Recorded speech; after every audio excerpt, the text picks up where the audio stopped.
of former President Lungu comes to Zambia, it will be taken to Chifwema, where he used to stay. But the Road Development Agency had instituted some works around the road where Edgar Lungu used to stay. So some of those were the concerns by the family.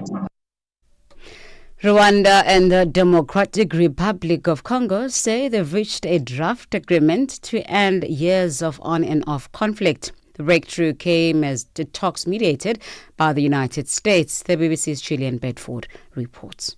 This appears to be one peace deal where President Trump has succeeded. His envoy, the father of Mr. Trump's son-in-law, has done what regional powers and the United Nations have failed to do: end a seemingly intractable conflict that's claimed tens, possibly hundreds of thousands of lives and displaced millions. At its heart is the struggle for eastern Congo's rich mineral resources.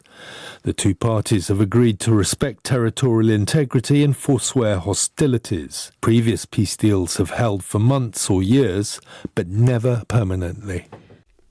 The Eastern Cape Provincial Government in South Africa will observe a day of mourning today following the deaths during the devastating floods that lashed parts of the province, with Umtata being the most affected area. The death toll now stands at 92. More than 4,300 people are homeless in the wake of the flooding. Eastern Cape Provincial spokesperson Kuselwa Hankis says temporary residential units will be rolled out to the victims.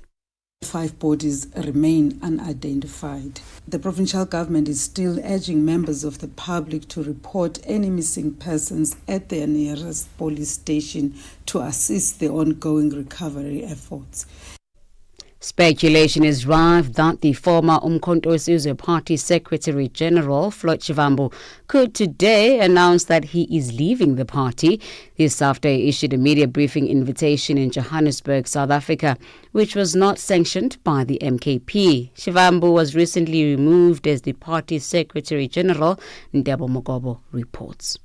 Hailed as the brain trust behind the EFF's policy in its formative stages and later helping to draft the MK party's constitution and build its structures, Floyd Shivambu's future seems to be hanging in the balance in the MKP, and party leader Jacob Zuma seems to have had enough of him. Abantu sebeke baba o Secretary General sebe u7 man. Noma ngabe uzazi ukuthi umkhulu uyathandwa uyikho konke, we don't care. Political analyst Levi Nto says there is no love lost between him and the powers that be in the party. Duduzile Zuma has always demonstrated that she disliked him, and with his removal, Duduzile's wish has been granted. Shivambu will unveil his future plans at noon today. Now this week on Channel Africa Conversations podcast, host Peter Ndoro spoke to Ambassador Emmanuel Mwamba, a former Zambian diplomat who says the late former President Edgar Lungu was not afraid to say his mind and he had a great vision for the people of Zambia. Lungu died in South Africa where he was receiving medical treatment.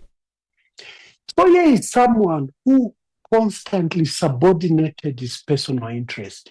He is someone who believed in the collective, even to the threats and ridicule of political pundits and analysts. He was not shy to say his mind. I have no vision, but of course he had a great vision. By the end of his presidency, we saw massive infrastructure. We saw him build, roads, bridges, dams, power stations, health centers, clinics, hospitals, colleges, universities. Be sure to catch the latest episode of Channel Africa Conversations podcast on our YouTube channel at Channel Africa 1. Now recapping on your top stories, tensions are rising over who controls the funeral of Zambia's former President Edgar Lungu, which has led to halting yet again of repatriating his body from South Africa yesterday.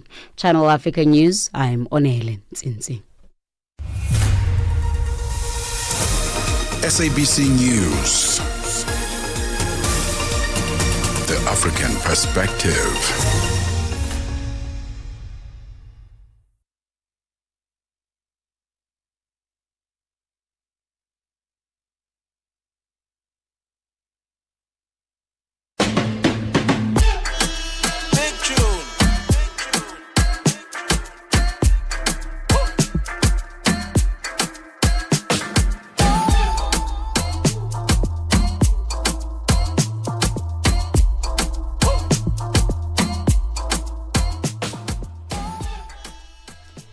Good morning, everybody. Happy Thursday. It's 6 minutes past 9 Central Africa time. And of course, you're tuned in to On the Move with myself, Palesa Tau and Benjamin Moshatama. Thank you to Asanda Peta, holding it down solo for the past 2 days. I hope Peter will be coming back tomorrow. But that's Africa Rise and Shine that we just heard. For the next 3 hours, though, you'll be hanging out with me, Palesa Tau and Benjamin Moshatama, as we give you news, views, and entertainment from the African perspective. So thank you so much. Wherever you are in the world, on the continent, in the diaspora, tune in on www.channelafrica.co.za on our audio bouquets. That's DSTV channel 802 and OpenView HD channel 628. And of course, we can be found on the SABC Plus app. That's another great way to be a part of the Channel Africa family. A lot of great conversations that we'll be unpacking this morning. So let's go into those. Do you know what personality type you are and what that actually means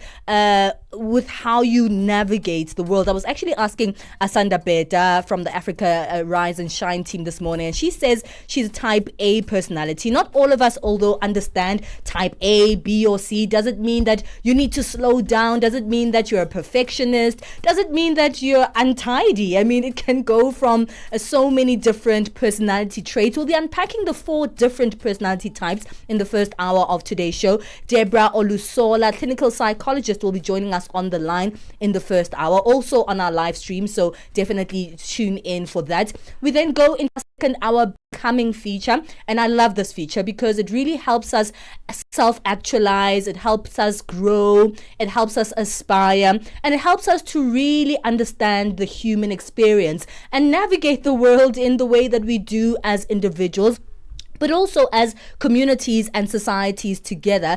June is actually International Pride Month, and this is a month to raise awareness and to be supportive to the LGBTQI plus community. So today, in favor of that, we're going to be speaking about a term called trans joy, and this particular term refers to the happiness, the euphoria, and positive emotions experienced by transgender and gender diverse individuals, often as a result of embracing their true selves and finding community and belonging. This is incredible because outside of homophobia, different phobias in the LGBTQI plus community, I think one of the most the most prevalent phobias of them all, even within the LGBTQI plus community, is transphobia. So it's good to find out about this term and understand what it means. We'll be speaking to transgender women and activists about what trans joy means and how members of the trans community can find this feeling. We'll be speaking to Yaya Mavundla. She's incredible, and I think the perfect person to be having this conversation with. Then we go into our family and parenting corner in today's final hour, and we'll be speaking about conflict resolution within African families, not in the way that we think, especially in modern times where all family issues are discussed and resolved within the family structure, but actually we come from communities where communal support is an integral part of family conflict resolution, and we'll be taking a look at some of these age-old African practices of family resolution. So there's a lot of great conversations that we're going to be unpacking today. Hey, become part of the great conversations by joining us on our social media platforms. At Channel Africa One is the magic phrase on all our platforms. Hashtag that or follow our handles everywhere. Remember, we are on X, we are on TikTok, we are on Instagram, but also you can see our live stream on YouTube as well as on our Facebook page titled Channel Africa. You've got so many ways to interact with us. So, just go on X and become part of that platform as well. We love having you here. And you remember, if you are on our live stream, just say hello. Tell us what you are thinking. Tell us what you are doing. Tell us where you are watching us from. We want to know where you're spending this 3-hour journey as we journey into just getting into this world of being African. Who are we in our lives and how we can become better Africans. Remember, we also have that WhatsApp number, +2763 406 9126. Africa in Business on on Channel Africa. The president of the Arab Bank for Economic Development in Africa, BADEA, Dr. Sidi Ould Tah, he is vying for the presidency of the African Development Bank, the AFDB. He positions himself as a fervent defender of economic integration and structural transformation on the African continent. So I do believe that I have a 360 view of the development challenges in the continent with my experience from both the supply side and the demand side. But more importantly, my vision is to bring on board all the stakeholders and to have a holistic approach for the development of the continent and to develop partnership across the continent and outside the continent, bringing all the stakeholders together to work for one goal is to make Africa great for life and livelihood of the African population. Bringing the African markets into your home. Channel Africa, the African perspective. Darubini ya Afrika na I am Henry Shakif. Hawa wa Afrika Kusini wenye asili ya kizungu ambao wamepewa ukimbizi huko nchini Marekani. Je, nini chanzo cha wao kuomba ukimbizi nchini Marekani? Wenyewe wajaomba ukimbizi. Kuna shirika fulani inaitwa AfriForum, shirika mbili za wazungu ambao wanatetea haki ya wazungu hapa, AfriForum na Solidarity. Hao walienda Marekani kufanya kampeni kusema kwamba wazungu wananyanyaswa hapa Afrika Kusini, na walivyofanya hiyo kampeni serikali iweze kuwafuatilia kujua nini ambacho mnasema kwamba mnanyanyaswa. Kuna namna ya wao kwamba wamepoteza uraia wa Afrika Kusini, na je, endapo Trump akamaliza muda wake madarakani, uhalali wao wa kuishi nchini Marekani ukoje? Itakuwa vigumu, kifupi itakuwa vigumu wenyewe kupoteza uraia wao. Darubini ya Afrika 11 kamili hadi 12 kamili majira ya Afrika ya Kati. Get set and be ready to go.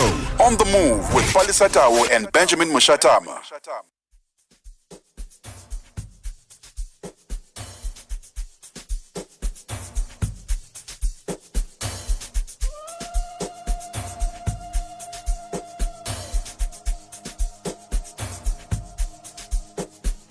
Any money where I get, I dey flex, I dey ball, I dey vest, I dey shop, Patek, Chasey fly ball in the jet. My baby, my pet, she na pussycat. See back, see the yansh, free pass, maybe that. She go wine and well when she see the cash. Cash, cash, cash, cash, go, cash, cash. She go wine and well when she see the cash. Let's go,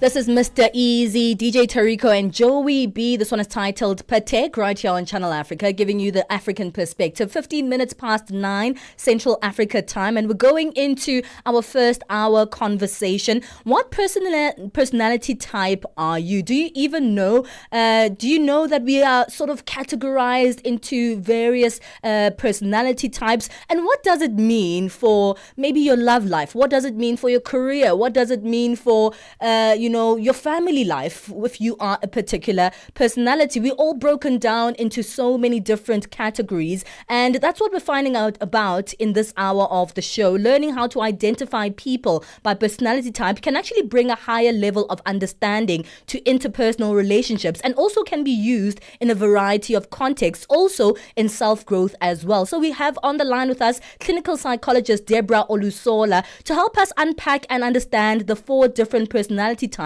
and what they say about you. Thank you so much, Deborah, for your time this morning. Maybe let's find out from you first. What personality type are you? Hi, good morning to you and good morning to your listeners. I would like to believe I'm a type A personality type. And I think quite a number of people are. So, when you hear type A, you hear the highly competitive, quite driven, ambitious, goal-oriented individual, who wants to get things done, has a way that they want things to be done. So I resonate with that. I see. Well, for those who don't really understand what these personality types are and are hearing this type A, B, C, and D thing for the first time, let's unpack that. Why is it important, first of all, to identify your personality type? And then you can give us a good breakdown of what these personality types are and what they mean. Yes, so to give a bit of context, we must understand what personality refers to. When we talk about personality, we're talking about an individual's unique traits. What makes them who they are? What makes them tick? What makes them think, feel, and how they behave? How do they view and understand their world? How do they relate with other people? And that's what we refer to when we're talking about personalities. And that is a result of people's genetic makeup, the environment in which they grew up, cultural factors.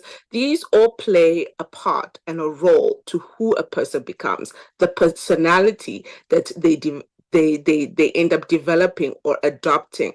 So when we talk about the personality types, we have 4 personality types that's been broken down into. So these are models that classify maybe categories that we fit into, or sometimes we can even be a combination of more than one.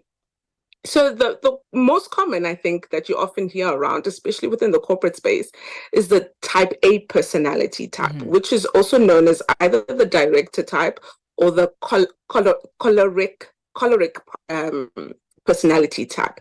And these characteristics are those who are highly driven, very competitive, they are goal-oriented, often ambitious.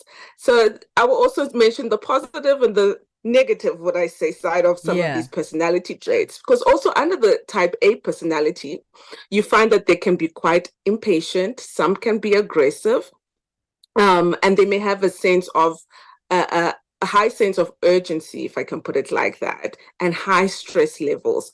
And so in psychology, we have what you know as the clinical implications for such individuals with the personality type A, those who often excel in high pressure environments. This can often lead to, for example, chronic stress, anxiety, and health issues. So in therapy, we try to help them with stress management and interventions that focus on stress reduction and relaxation strategies.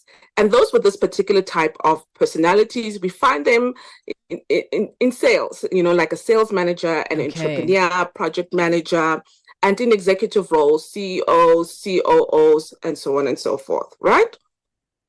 Then we have the type B personality types. These are your socializers or your sanguine personality. And they're categorized by those who are a bit more relaxed, a bit more laid back, less competitive, more easygoing. They tend to be, would I say, a bit more patient, a bit more tolerant. They enjoy leisure. They enjoy spontaneous activities. So they try to maintain a balanced lifestyle, which can promote, their overall mental well-being. But on the other side, would I say the flip side, they may struggle with things like procrastination, lack of motivation. And so in therapy, we tend to work on goal-setting techniques and trying to improve their time management strategies. And we find them in job spaces such as, like human resources, creative roles like marketing, design, entertainment, consultant roles, or even roles such as in the education department, a teacher, an educator. I see. Well, I'm going to stop you there. Yeah, it sounds like us there. You saw, we were like, okay, that's really us who are in the studio when you were making that description of type B. I'm like, whoa, type 2. Is it type 2? Type B? Okay, yeah. Procrastination. Yes. Oh, no. All right. Before Benjamin exposes all our secrets here, let's take a short break, Deborah. Stay with us, and then we'll continue unpacking these these other personality types. Of course, we just unpacked 2, and we'll go for the other 2. But we need to understand how these people as individuals can navigate the world, both for themselves but also improve their interpersonal relationships according to their newly learned personality types. It's 21 minutes past 9 Central Africa time. We're still chatting to clinical psychologist Deborah Olusola, helping us unpack and understand the 4 personality types. Your weekday afternoons have been upgraded by The Upside with me, Tebohole Khuleni, and my partner in crime, Nompumelelo Ngubeni. And if you want to find out all things luxury, fashion, travel, and arts and culture, this is exactly the place to be. Prepare to be delighted. If it's hip, if it's happening, we are talking about it. We talk about what's now, what's next, and most importantly, what matters most on the African continent and the diaspora. Do you know what time it is? Catch us every weekday on Channel Africa from 1 to 4 p.m. Central African time. Yeah, that's us every weekday afternoon. Benjamin Mushatama and Palisatawo on the move. Hey, have you ever wondered what makes you click, what makes you the person that you are, and how people actually relate to you? There's that thing that actually is moving you in the world and that people actually engage with you through, and that's your personality. And at times you don't know what shapes that real internal invisible self that is within you, and you kind of like, I know there's people that almost are like me and they have the same kind of vibe as me, and that's what we're going to be speaking about today. That's what we've been speaking about, in fact, personality types. We're speaking to Deborah Olusola, who's a clinical psychologist who's been breaking down the different personality types. Well, I relate with the second one there because some of the features that you highlight, Deborah, are very much ones that I can actually I can relate to them. You were continuing to describe the rest of the personality types. Please help us understand them a little bit more as you continue with those descriptions. Thank you. Now I'm on the type C personality type. That's the thinker. And they're characterized by, they focus on quite a bit of detail, analytical. They tend to be perfectionists. They're quite cautious. They're systematic in their decision making. And on the weak or negative side, sometimes they struggle with emotional expression because they want things done a certain way. They're very pedantic on how and very meticulous on how it needs to be done. And that can often lead to like anxiety and frustration, so they can struggle with their feelings and their emotions, and this can also impact like their interpersonal relationships. But I think from the question that was posed, I'll get into that a little bit more. But those with type C personality types, we often see them in different job sectors, such as like a research scientist, an accountant, quality control specialist, or even a software developer. And the last personality type, type 4, that is your more supportive role players. These are people that... Okay, there, Deborah, I'm struggling with that line there. It seems like we're struggling with that particular connection. Let's see if we can reestablish it. Deborah, are you still there?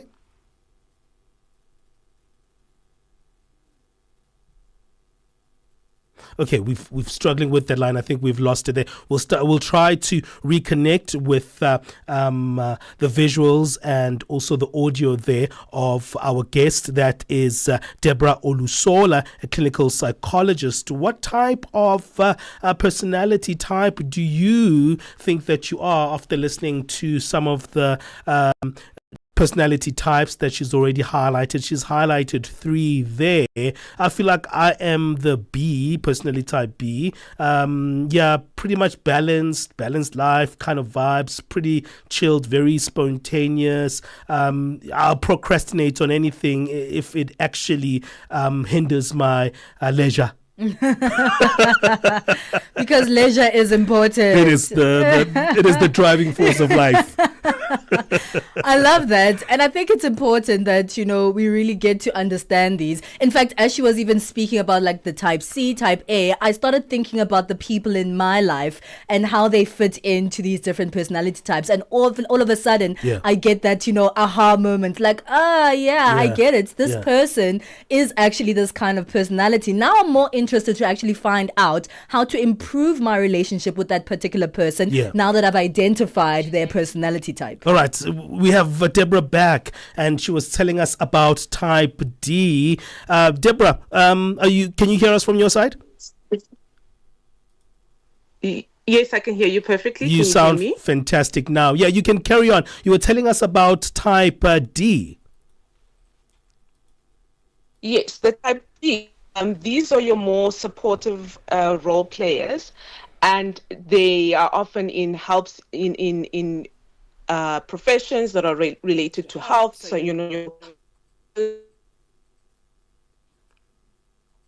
your research, your editors, and so they are. That line is not that good. Okay, you know what? We're going to go to a song and see if we can carry on this conversation a little bit later on because we have to sort out that line. I'm really interested in all of these particular personality types, but I'm sure as you're listening to this conversation, you're also thinking, how do I actually navigate this personality type? How do I leverage it as a positive in my life? Because I think at times we lean to kind of the negative elements of our personality types, and that overrides some of the potential that we have, especially in exercising some of those great characteristics that lie in our personalities. What's your take on this conversation? Do you know what personality type you are, and how do you navigate the world through that? Give us your thoughts on our WhatsApp number, +2763 469 126. You can text us or voice note us there. Let's go back to some music, and then we'll go to a little bit of the news that's coming up, and then we'll come back and see if we can get Deborah back on the line. Africa has a voice, and that voice is Channel Africa. It keeps you in motion, speaking, singing, questioning, rising. Wake up with Rise and Shine 6 till 9. Peter and Asanda as they bring you breaking news, sharp analysis, and the voices that shape the day. At mid-morning, we get on the move with Palisa and Benjamin, digging into the African lifestyle, people, and the things that make Africa smile.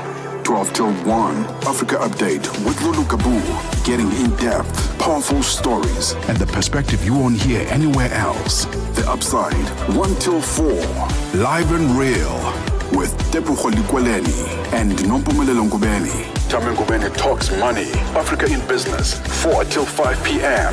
5 till 6, we put on a little bit more color. Vue d'Afrique with Joël Moteba. We go to East and Central Africa and find Darubinia Africa with I Am Shakif. Madapiri gives us some life. Zochitika, 7 till 8 p.m. Maria Mokumalo comes in 8 till 9. We get some useful knowledge. Kalodiscopia. 9 till 10. We take a look in Africa and beyond. Africa World Hour with Sipiso Makwetla. And we close it up with some love. The Hotlines with Shailen Dikumana. 10 till 12 p.m. on Channel Africa. Across borders, across time zones. On air, online. This is Channel Africa. Africa has a voice. It takes us to 9:30 Central Africa time. It's time for our latest sports news with Musibu Dimakura. Sports on Channel Africa. The African perspective. Thank you, Palisa. Very good morning from the sports desk. Mamelodi Sundowns midfielder Marcelo Allende believes that they now have a strong chance of progressing past the group stages following their 1-0 win over Uslan HD in the FIFA Club World Cup opener just a few days ago. So the Brazilians are log leaders going into the second round of matches after Borussia Dortmund, a side they face next in Cincinnati, and Fluminense played out to a goalless draw in the other fixtures a few hours before the downside took on Ulsan in Orlando, Florida. A solitary goal from striker Ikram Reyners was enough to hand the team the 3 points, and Allende is now confident that if they avoid defeats in their 2 remaining games, they will be able to qualify for the knockout stages. That's incredible. Don't mean nothing. We need play to win more. We need win or draw the next 2 games. Now, both Sundowns as well as Ulsan Camps admitted that they were a closed book to each other leading to that FIFA Club World Cup opener a few days ago. But Allende says their homework on the K-League champs paid off. We analyze we see the videos, we know it's a good team, we try to play, to press well, similar to us, so we know already from the beginning what the team we play, and I think we're doing well in the match, so I think we couldn't stop it the strength. Right, so we'll stay with the FIFA Club World Cup. Inter Miami head coach Javier Mascherano said Lionel Messi would be fit to face Porto at the Club World Cup later on today, despite showing signs of discomfort in training. So a video emerged of Messi touching his left leg during a training session on Wednesday, but Javier confirming that the veteran forward was ready for Miami's second Group A match in Atlanta. The coach said Messi's former Barcelona teammate Jordi Alba was also available after missing the opening goalless draw against Al Ahly due to injury. Javier, meanwhile, said retaining possession would also be a key aspect of their game against Portugal's Porto, who is a regular Champions League participant, who are also likely to provide the MLS team with a stern test when they face off later on tonight. On to cricket news now. Proteas batting consultant Ashwell Prince has issued a timely reminder to South African cricketers looking to push the national team aside for the low-hanging fruits of T20 League across the world. South Africa's ICC World Test Championship winning team touched down at the OR Tambo International Airport on Wednesday with a mace in hand as they rightfully received a hero's welcome following their success at Lord's in England this past weekend. So Prince, who formed a crucial part of head coach Shukri Conrad's technical team, says the joys of winning a major trophy with a Proteas badge on your chest trumps any lucrative reward of playing in any T20 league around the world. Well, you're hoping that, the young kids will aspire to play Test cricket as much as they aspire to play the short format, the T20s and all that. Something I said in the dressing room to the players before the match, that there are lots of badges in the world, like T20 badges for lots of teams around the world, and you can earn a lot of money. But only this badge can give you the opportunity to walk out into the middle of Lords and represent your country and do what they have done. Only this badge can give you that opportunity. So for every young player, don't ever forget that. So despite his work bearing fruit as Aiden Markram as well as Captain Themba Bavuma notched up an instrumental century as well as a half century respectively, Prince insisted the credit should go to those who stepped onto the pitch on match day. In the background, the boys have to go out there into the cauldron and do the business.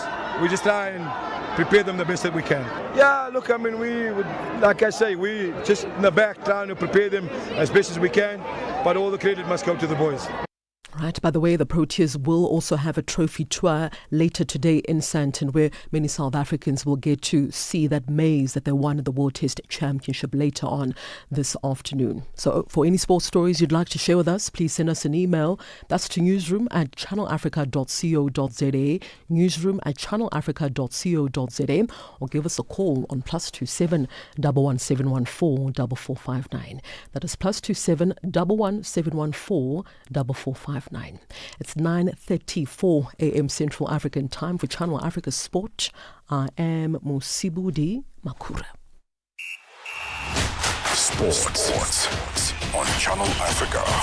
The African perspective. África. Conhece o Ntivani? Claro que sou eu. Ntivani é o amante da música de corpo e alma. Eu amo música africana. Ele aprecia todos os tipos de melodias e passa os seus dias a ouvir a Channel Africa. Adivinha só, a Channel Africa quer ajudar o Ntivani e os amantes da música em todo o lado a descobrir ainda mais música incrível. Por isso, a Channel Africa está a convocar artistas africanos a submeterem as suas músicas. músicos. Lembrem-se de nos dar todas as informações relevantes no music@channelafrica.co.za. As submissões são a vossa oportunidade de ser ouvidos, mas não garantem inclusão na lista. Todas as submissões serão cuidadosamente analisadas para verificar se cumprem os requisitos da nossa estação. Canal África, a perspectiva africana. Thank you for that sports update, Musibudi Makura. Let's keep things moving with our latest in business. Buntle Headbush is standing by.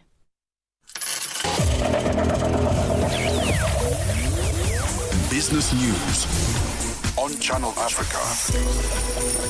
The African Perspective. Thanks, Pelis, and a very good morning to our listeners. In our top story at this hour, delegates at the inaugural Commonwealth Business Summit in Windhoek, Namibia, are discussing how digitalization can reduce business costs for micro, small and medium enterprises. They are hoping to find ways to mitigate risks and support small businesses in engaging in international trade within the Commonwealth member states. Calvin Katukula, a research manager at Namibia National Commission on Research, Science and Technology, explains. We are not only coordinating research in the country, but we also inform policy.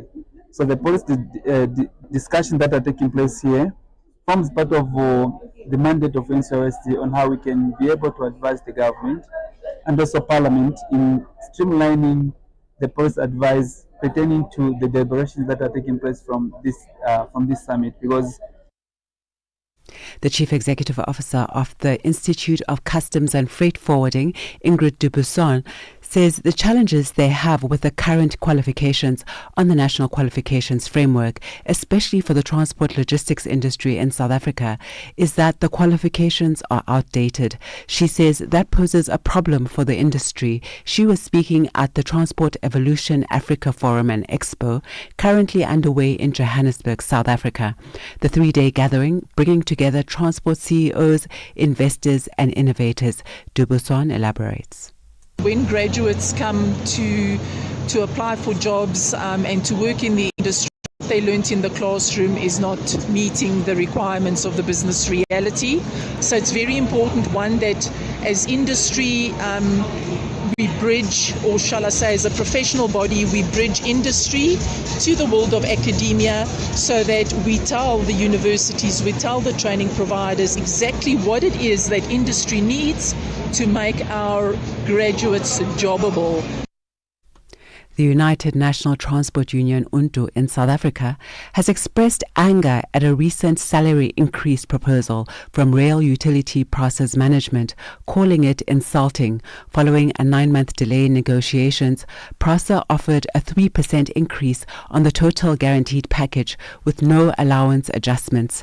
The union says it's also concerned about job security, citing PRASA's refusal to agree to a non-retrenchment clause. UNTU spokesperson is Atenkosi Plachi. This again just underlines the disrespect, the disregard that PRASA management holds for blue-collar employees. And these employees have been really instrumental in rebuilding PRASA after it was left in ruins by political interference, by corruption. And we also know that PRASA has this tendency of continuing to plead poverty. However, if you look at the PRASA structure, you will find that it has a bloated managerial structure. And this was already identified in 2021 and nothing was done. And then we also know that PRASA has continuously pressured employees to take VSPs while they simultaneously advertise more senior positions. Independent Chinese petroleum firm Zhongam Petroleum and Natural Gas Group has been awarded a natural gas block in Algeria. The company says it won a tender to explore and develop a natural gas block in Algeria under a production sharing contract, marking its first hydrocarbon exploration in Africa. The contract was awarded for exploration of the Zarafa 2 block in the part of Algeria. Oil prices slipped this morning as investors hesitated to take new positions after U.S. President Donald Trump gave mixed signals on the country's potential involvement in the ongoing Israel-Iran conflict. Brent crude futures fell 37 cents a barrel or 0.48%. to $76.33 a barrel in early morning trade after gaining 0.3% in the previous session. Analysts are still struggling to predict the extent to which the escalating conflict could influence prices. I see that oil price has since gone up this morning to $76.82 a barrel. Now looking at financial indicators, $1 in Nigeria is trading at 1,543 naira 57. In Botswana, it's 13 pula 28. Kenya, the dollar is trading at 128 shillings 60. And in Zambia, it's 24 kwacha 11. Moving to the BRICS countries, $1 in Brazil is trading at 5 rial 49. Russia, 78 rubles 47. India, 86 rupees 43. China, 7 yuan 18. And South Africa, $1 is trading at 17 rand 99 cents. $1 is trading at 74 pence to the British pound and 86 to the euro. Looking at commodities this morning, gold is trading at $3,353 and platinum at $1,315 per ounce, while the price of Brent crude oil, as mentioned earlier, is now sitting at $76.82 a barrel. And those are your business news at this hour. I'll be back with another update in the next hour. For any business stories you'd like to share with us, please send an email to newsroom@channelafrica.co.za or call us on +2711 714 4459. For Channel Africa Business, I am Buntle Hedbush.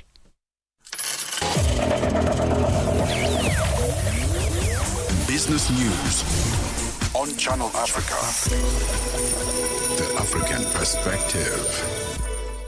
Africa, meet Abedi. Yeah, that's me. Abedi is a music lover through and through. I really love African music. He's got a taste for all kinds of tunes and spends his days listening to Channel Africa. Guess what? He didn't know. Okay. Channel Africa wants to help Abedi and all music lovers everywhere to discover even more incredible music. That is why Channel Africa is calling on all African musicians to submit their music. Musicians, remember to give us all your relevant information. Make your submissions at music@channelafrica.co.za. Submissions are your chance to be heard on radio. But sadly, they do not guarantee that you will be playlisted. All submissions will be carefully reviewed to see if they meet our station's requirement. Channel Africa, the African Perspective. On the Move, weekdays, 9 a.m. to midday. Only on Channel Africa. #On the Move. It's 43 minutes past 9 o'clock Central African time. You are listening to On the Move, and today we're having such a cool conversation as we start off the show. We've been talking about personality types, and at times you think you're a particular personality type. However, you probably got the wrong one, because maybe you see yourself with a particular habit that you've developed from a young age. However, maybe you have a different personality type, and that's what we're trying to get right today. What is your personality type? We're speaking to Deborah Olusula, who is a clinical psychologist. Deborah, I hope the light is much better this time. How can you hear me this time? Yes, I hope you can hear me. I'm telling you, the gremlins in the system don't want you to tell us about personality type D. All right, let's find out a little bit about personality type D. Yes, your personality type D are more emotionally involved, and they are in your helping roles, helping fields, such as your social workers, your psychologists, writers, editors, research analysts. It's quite emotionally charging. Assisting other people. There's a lot of expression that is happening in these particular type of roles. So yeah, that's basically the 4 types of personalities that we have. Okay, finally, we've gotten through them, and now we can talk a little bit more about them, right? You know, at times you probably learn something that takes you to a particular route. I know people who have just insisted on doing something that maybe their family wants them to do, like a career or a particular sport, but they've always had this resolve in them that they love something else, and their makeup is of a different type than the expectations of others. Does that happen a lot? Absolutely, and the challenge with that is that people sometimes are not giving an opportunity or platform to explore what it is that they really want. But they do know that, for example, like in a typical African household, they want the engineers, they want the lawyers, they want the doctors, but this person wants to be in the performing arts field, for example. This person wants to be in radio, but it's been frowned upon. So, it becomes quite conflictual within them to do something that they're not passionate about and they can't give their all. And if you're doing things that you're not enjoying, if you're doing things that you're not happy about, it adds anxiety, stress, it adds conflict, it adds all kinds of things that now will weigh down on your mental health.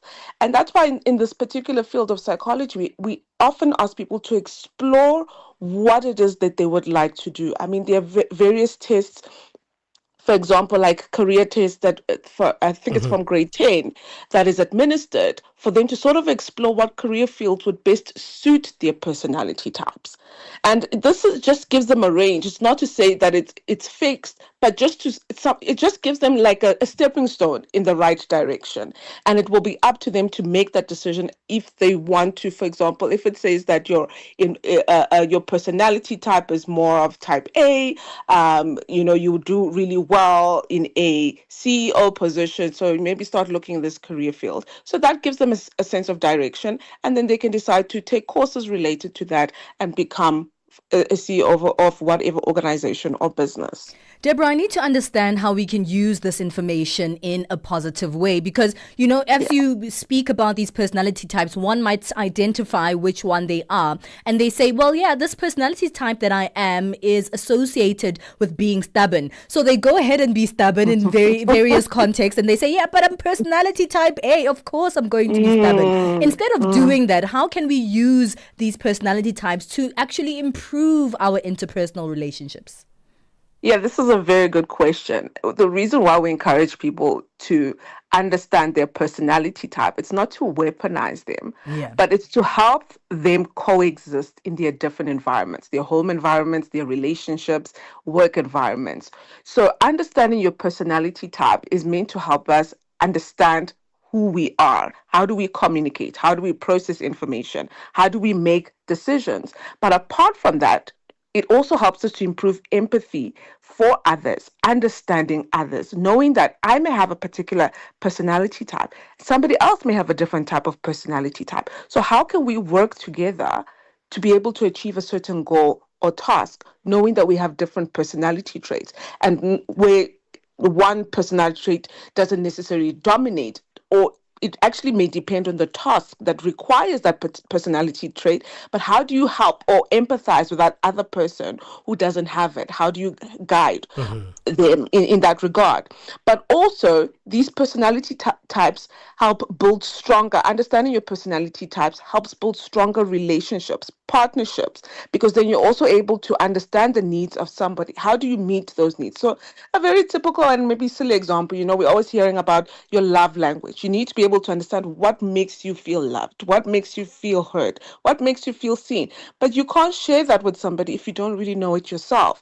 And that person isn't able to meet some of these expectations if you don't really know what it is that you want. It also helps with better communication and conflict, resolution, knowing that as much as you may have a very dominating personality type, aggressive type, it doesn't really help communicating with somebody who's maybe more soft-spoken, more in tune with emotions. I'm just using examples. It's how do I find a better way of relating and communicating with this person in this particular meeting or of a particular topic. And it also helps to resolve conflicts more constructively. So it's not about I, but it's how can we both coexist in this space? And so that also helps to appreciate the diversity that we all come from. And yes.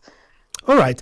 We have to wrap it up. Just in a minute or so, how do we find our personality types? How do we get an accurate assessment? Are there ways that we can do this? Well, on the internet, definitely, there's quite a bit of stuff.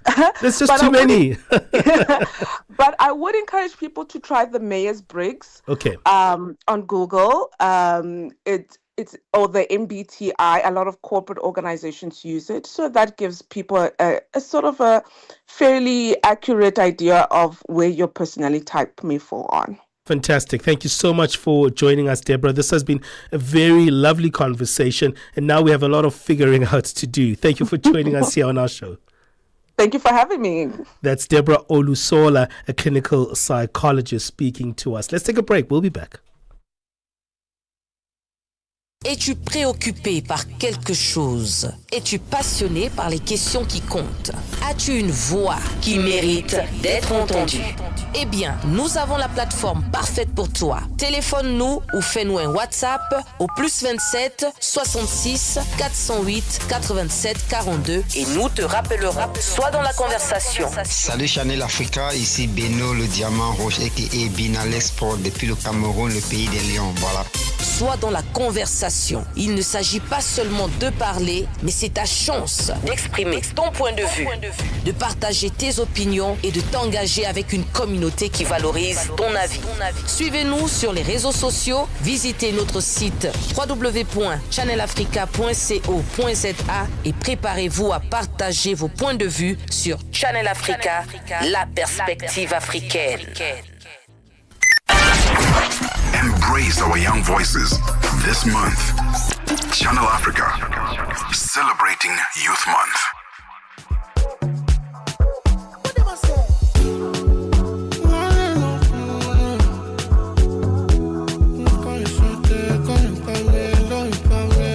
Voice is Channel Africa.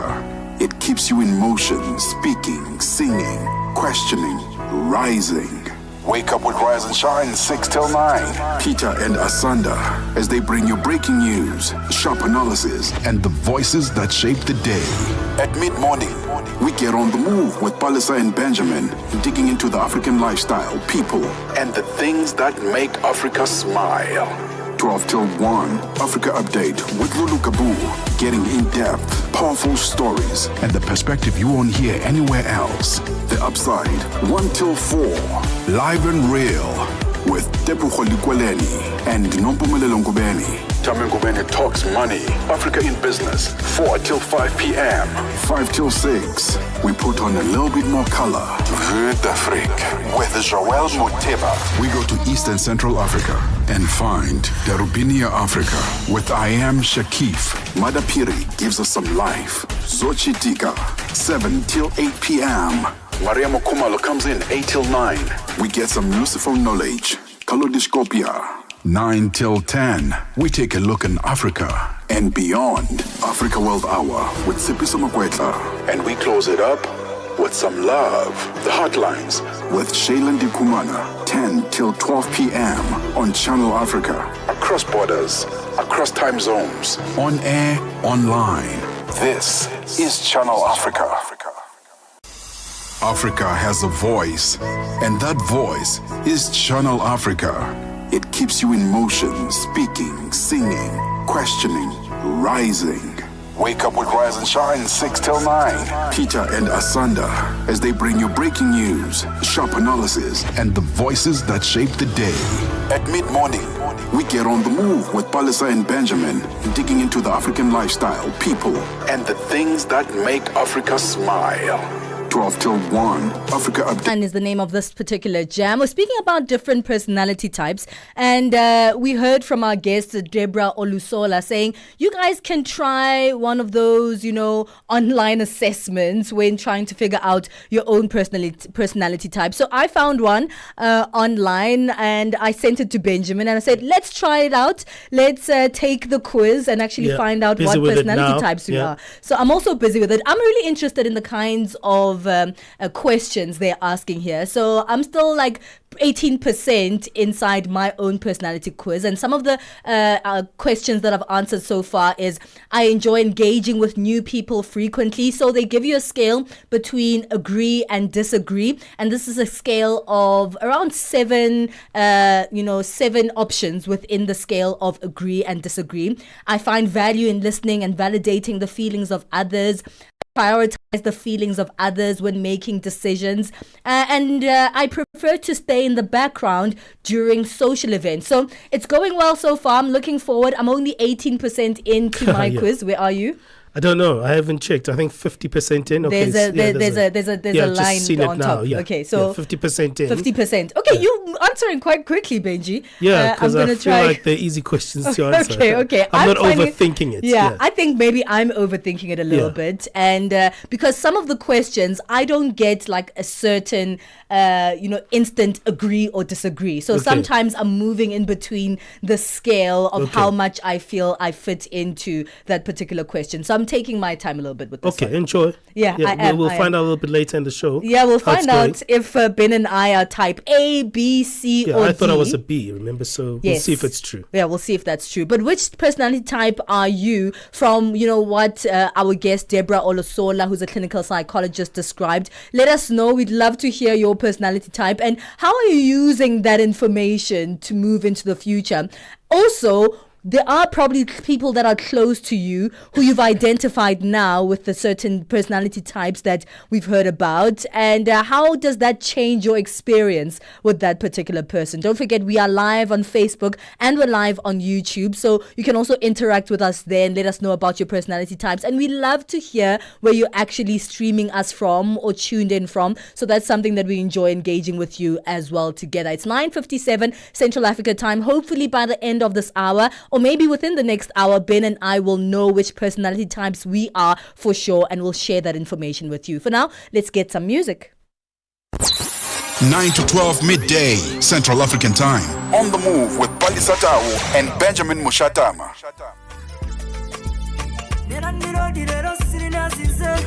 With Lulu Kabu, getting in-depth, powerful stories, and the perspective you won't hear anywhere else.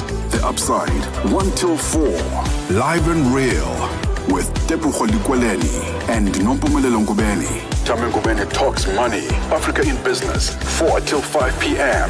5 till 6, we put on a little bit more color. Vue d'Afrique, with Joël Moteba. We go to Eastern Central Africa and find Darubinia Africa with I Am Shakif. Madapiri gives us some life. Zochitika, 7 till 8 p.m.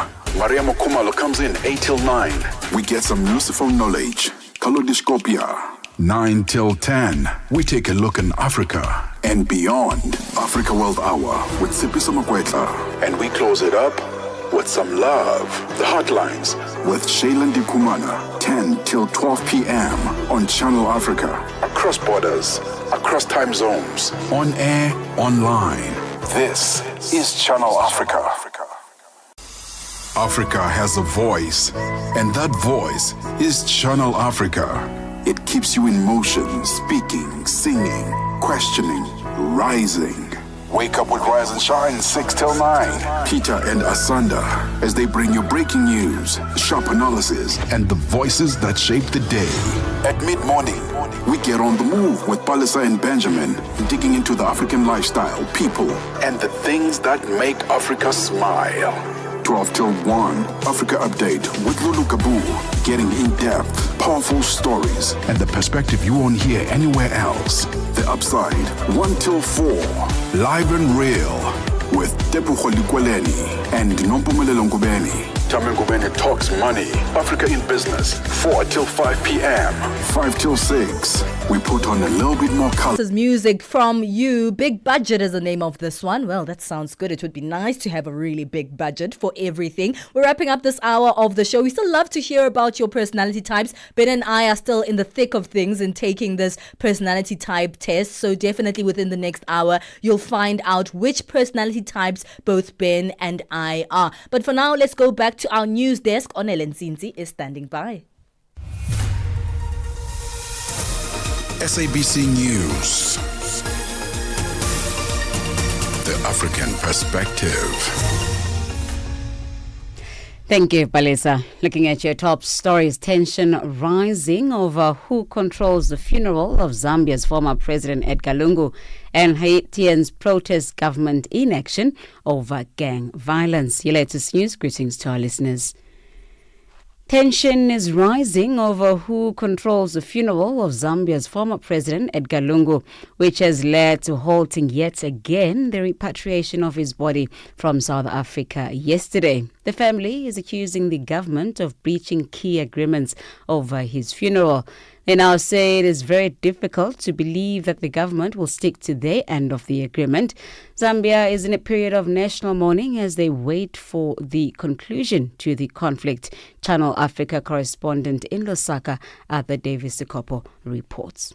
These concerns are arising from the meetings that they have been having with the Zambian government or the state. So they had agreed on certain things, such as, the family repatriating the body privately to Zambia. But to their surprise, a day before, there was a program which was released by the Zambian government, which didn't include some of those concerns which they agreed upon. And those raised concerns with the family. And they had agreed that the body of former President Lungu comes to Zambia, it will be taken to Chifwema, where he used to stay. But the Road Development Agency had instituted some works around the road where Edgar Lungu used to stay. So some of those were the concerns by the family.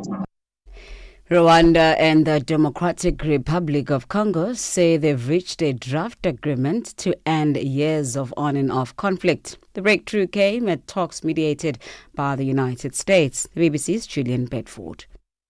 This appears to be one peace deal where President Trump has succeeded. His envoy, the father of Mr. Trump's son-in-law, has done what regional powers and the United Nations have failed to do: end a seemingly intractable conflict that's claimed tens, possibly hundreds of thousands of lives and displaced millions. At its heart is the struggle for eastern Congo's rich mineral resources. The two parties have agreed to respect territorial integrity and forswear hostilities. Previous peace deals have held for months or years, but never permanently. The Eastern Cape Provincial Government in South Africa will observe a day of mourning today following the deaths during the devastating floods that lashed parts of the province, with Umtata being the most affected area. The death toll now stands at 92. More than 4,300 people are homeless in the wake of the flooding. One of the flood victims, Maduna Ngehle, says it will be difficult to rebuild, especially because most families depended on the social grant of their deceased children.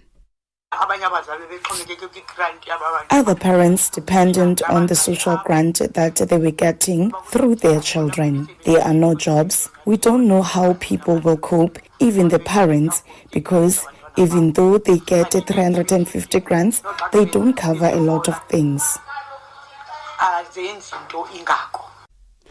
Haiti's capital of Port-au-Prince was in the dark on Wednesday after residents of a nearby town stormed a dam and brought it offline in protest at the government's inaction over gang violence. Gangs have tightened their grip in Haiti, with a record 1.3 million people displaced in the past 6 months.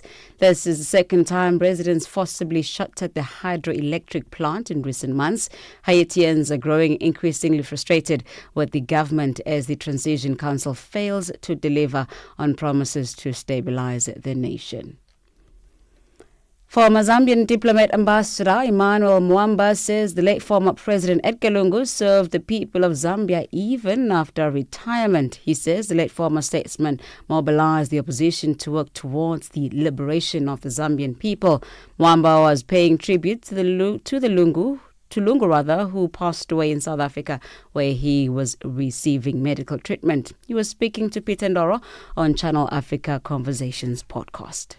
A figure like the former head of state plays a key role in stabilizing the politics or in helping correct, the trajectory of the country. And President Edgar Lungu was actively playing that role, mobilizing and organizing the opposition.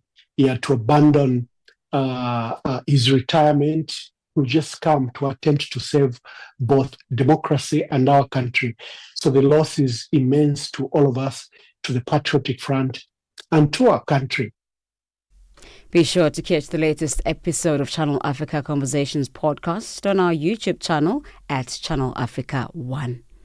Now, recapping on your top stories, tensions are rising over who controls the funeral of Zambia's former President Edgar Lungu, which has led to halting yet again the repatriation of his body from South Africa. The family is accusing the government of breaching key agreements over his funeral.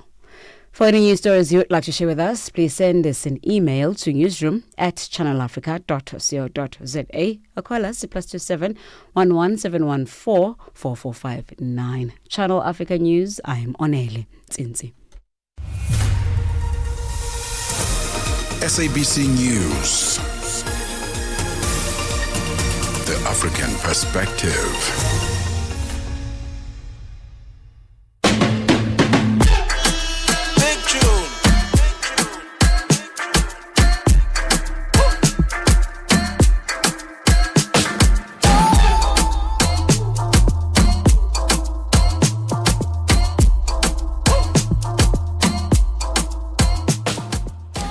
6 minutes past 10 o'clock Central African time. Thank you so much, Onele, for that update. And there's more coming up. Remember, at around 10:30, we'll get our sports update, and thereafter we'll get our business news. So thanks to the news team for making sure we get those updates frequently. Well, we're moving into the second hour, and empathy is something that is becoming a buzzword. We use that word a lot, empathy, have a little bit of empathy for this and that. But in practice, empathy is one of those things that, as much as people talk about it, they don't have it towards themselves, but also they don't have it towards others, especially in an environment whereby there is a difference of opinion. There's a difference of lifestyle. There's a difference of belief systems. There's a difference of being. And you find yourself thinking about your own viewpoint of how others should be. I actually recently saw a quote that actually was fantastic. It says,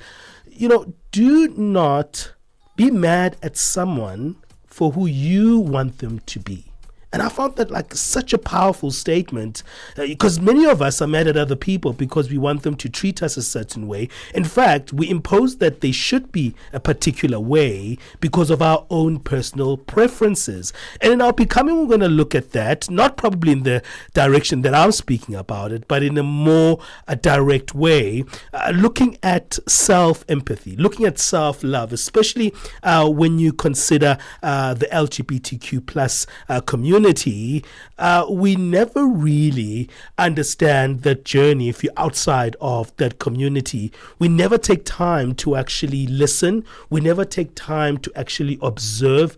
Most importantly, we never have time to actually also find that experience as one that we're willing to partner up with. So today we're going to be speaking about trans joy, which is a term that I've heard, hearing it for the first time, but that's what we do here on The Move. We love terms and we love seeing how other people are expressing themselves in being. But trans joy is a powerful and vital aspect of the transgender experience. It's said to be celebrating the self, the community, and the resilience in the face of adversity. Looking forward to speaking with Yaya Mavundla, who's a transgender woman and activist, about what trans joy means and what it actually represents for the trans community. That's coming up in our Becoming feature. Yeah, absolutely. We'll also be speaking to Zimbabwean-born, South African-based transgender person Iyanda Ndlovu in that particular conversation. So I'm looking forward to it. Happy International Pride Month to the LGBTQI plus community. That is the month of June all over the world and, of course, on the continent as well. We'll be continuing with that conversation in this hour of the show. But, of course, as usual, we're on our socials. WhatsApp is another great way to connect with us. So let's hear your voice. Let's hear your voice notes and your takes. We are on +27 63 406 9126. You should have that number saved on your phone by now. But if you don't, I'll say it slowly so you do right now. That's +27 63 406 9126. Let's make the Channel Africa circle bigger and go into this really important conversation. Mix Vibration sur Channel Africa. Révérend Dr Alain. Je suis content, très heureux d'être de la partie ce soir et bonjour à tous nos auditeurs. Je rappelle que pour les intimes, il vous appelle bien sûr BMB.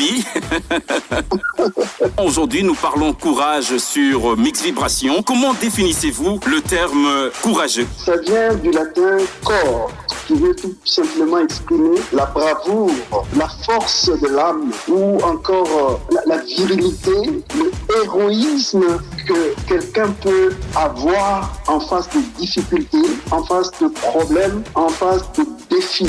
Mix Vibration, tous les dimanches de 18h à 19h, temps universel. Africa Update on Channel Africa. Over 35 organizations are expected to converge at the Union buildings in Pretoria over illegal immigrants in South Africa. They say South Africa is facing a myriad of challenges and that foreign nationals are worsening the situation. Yes, Khutato, just take us through the main aims of the march, what you're hoping to get from them. So we are basically saying to the President of the Republic of South Africa, illegal immigration is a pandemic. Implement the laws. It's not that we don't have these laws. How many people are being human trafficked? How many people are being hijacked? Our schools are full. Our hospitals are full. And it's almost as if we're carrying the burdens of the entire Africa at the expense of South Africans. And we are basically saying enough is enough. We want the President of the Republic of South Africa to meet us at the Union building. We've submitted letters to say that we are coming on this day. We want to meet with him there to give him this mandate because clearly he has failed citizens. He's failed South Africans by failing to implement the law. That's the most important thing. We are going to give you a mandate. We, the people, shall govern. Africa Update with Lulu Kabu on Channel Africa every weekday from 12 to 2 p.m. Keeping you on the know and on the move. Time for our Becoming feature. We're looking at this in Pride Month. It's an important conversation. You know, feeling safe under your own skin is something very important. Feeling safe in your own body is also even more important as well. And making decisions that actually make you feel like you're living your best life and actually finding fulfillment in that is something that you cannot diminish in life. But I think what's also powerful, it's also to enable others to feel safe in their own skin when they're around you. And that's such an important one. And that's the conversation we're going to be having today in our Becoming feature around joy and having that authentic sense of being, particularly when it feels like it's out of reach or like the world is pushing you to actually be what doesn't fulfill your sense of self. And because of that, our mental health can also be affected in some ways, especially as our community faces many challenges, discriminations, transphobia. For transgender, non-binary people, they even experience higher levels of stress due to societal challenges. As much as finding joy can be a powerful tool in maintaining mental and physical health, sometimes it just feels hard to actually grasp it for other groups of people because they feel like the world is not embracing them. But trans joy is that transformative motion that refers to happiness, euphoria, positive emotions experienced by transgender and gender diverse individuals, often as a result of embracing their true selves and finding community and belonging. I'm learning about this for the first time, this concept trans joy. I think it's important to learn things every single day. It's a powerful and vital aspect of the transgender experience. Well, we're speaking to Yaya Mavundla, who is a transgender woman and activist, and also we joined on the line by Iyanda Ndlovu, who is also a Zimbabwean-born, South African-based transgender woman joining us on the line. Iyanda, thank you for joining us. Yaya, thank you for joining us on the line. Thank you, guys. Thank you for having us. Fantastic. Let me start with you, Yaya. Someone would ask, okay, is it okay to label this joy and to start with a prefix of trans? Is it okay to say this type of joy is connected with my identity? And I think that's a good question to ask in terms of trying to define what we mean by trans joy. You know, first up, I want to know if really is there trans joy, but if there is, who defines joy for us as trans people? Are we the one that defines a joy, trans joy, or is it society, those that see us as people that have accepted ourselves and living our truth? Or is it something that we really have to go back and speak to about, to say, you know, I'm here because I've chosen to be positive about anything that actually comes my way, or really are we joyful, you know? But I think for for someone like myself, who I would say, I think I found myself, I found my safety, like for a time being. I'd say, for me, TransJoy then comes from a place of saying I celebrate myself. I'm happy to be able to live my truth. Mm-hmm. I love that, because it seems like it is something that everyone should feel, and everyone doesn't have to be given permission for that type of self-acceptance, Yaya. But, for the community, it feels like to a large degree, there's always that self-investigation that is not imposed by your own imposition, but at times there's always this constant self-investigation that is based on others' opinions of you. And I love what you said before. Who's imposing this TransJoy? Who's giving it that definition? And why should it have that prefix? When you find yourself investigating your own happiness and your contentment, how do you navigate that particular struggle of the external environment? I mean, it's quite difficult because I think, unfortunately, we as trans people, we don't experience the same experiences, or even, like, I would say, similar experiences based on who you are, where you come from, what are your experiences in life, your access, the privilege around you, which is, I'm going to make an example with, like, the recent experience of having a person who has, like, such a huge voice in the community, platforming somebody who's a transphobe and making trans people very, very, very uncomfortable. So it means that people like those minority groups who come from that area particularly can't have a voice of their own, because there are people already who tells them this is who you are, this is what you should do, and this is how far you should go with life. And unfortunately, yes, even here in South Africa, we do have those challenges based on where you come from.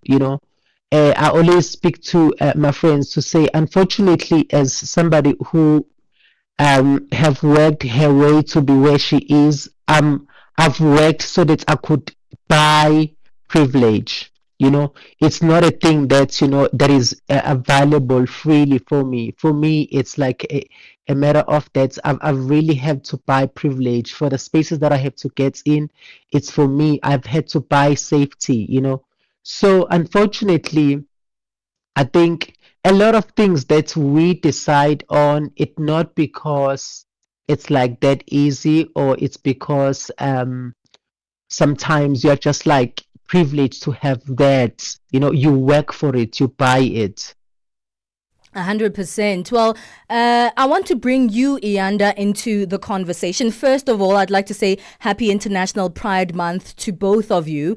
And the reason this is an important conversation, because we're not just speaking about joy in general, because when we refer to TransJoy, transgender people, Iyanda, go through so many more barriers to life, to understanding, as we heard from Yaya saying she had to buy some of the things that are easily accessible to most of us. But transgender people and non-binary people as well have an extra barrier, even within the LGBTQI community, where they continuously experience transphobia, even in the communities that they're supposed to feel safe in. So what kind of challenge and journey is it to reach that euphoric place of TransJoy? Thank you so much for that question. I think for me personally, it's such a, for me right now, it's such a 360 moment, because where I come from, firstly, I come from Zimbabwe, where people were told you're worse than pigs and dogs, you can't do this, you can't do this, you can't be this, you can't be that. I think me and 4 other activists that were actively fighting for transgender people in Zimbabwe all had to flee the country. We are all scattered everywhere, just so that at least the people that come after us can enjoy some of the benefits that we're fighting for, like basic things like maybe going into a toilet as a transgender woman. You can't go into a male toilet because you were born with a genital thing that you don't want. You get what I mean? So I think that was for us. That's what we were fighting for. So when I moved to South Africa, as easy as it might have sounded when I was leaving, the challenges still became worse when I got here, because now you're faced with transphobia, you're also faced with xenophobia, and you're faced with all these other things, So I guess, personally right now, I'm in a privileged space, but there's still a lot of work that needs to be done in the spaces that we're in, where a lot of people, as they're saying, still need to buy their freedom, and they still need to buy their way into just being accepted, either by families, by people around them, or anything. You find that as trans people, we still have to fight for small little things, like just being accepted into the family groups, into the group, into the church groups. We're still fighting just to be seen and to be heard as people. And I don't know if we're really happy, and we're really, in a place where we're saying, oh my God, we found trans joy, and everything is going smooth for us.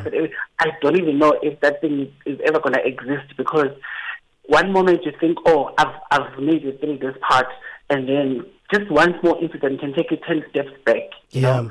And once you get 10 steps back, you still have to think about yourself and all the other people, unfortunately, because the fight is not just for us. The fight is for people that are still yet to be born, The fight is for people that are still 5 years, are still in school, fighting for their lives and all those things, and identity crises and all those things.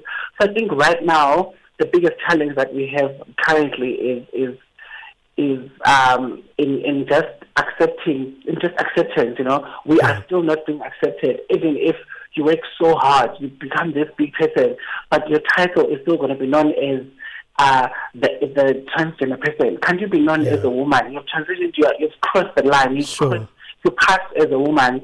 Just being known as a woman without the label of being trans woman, yes, it's a beautiful thing to say trans woman, because also you inspire the next generation. But also, there's some spaces where you just want to be known as a woman, Okay. And you pass as that.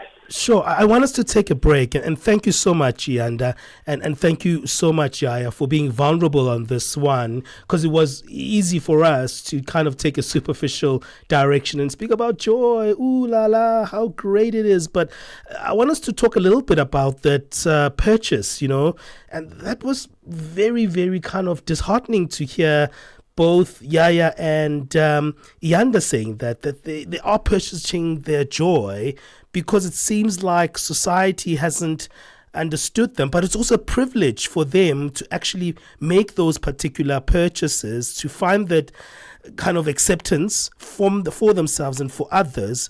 But that's the tricky thing. What is the purchase and what is the privilege? Because at times we don't understand these privileges that we all have, but we also don't understand the privileges that we take away from others. So I'd like us to expand on that idea after the break. It's 23 minutes past 2 o'clock Central African time. We'll be back.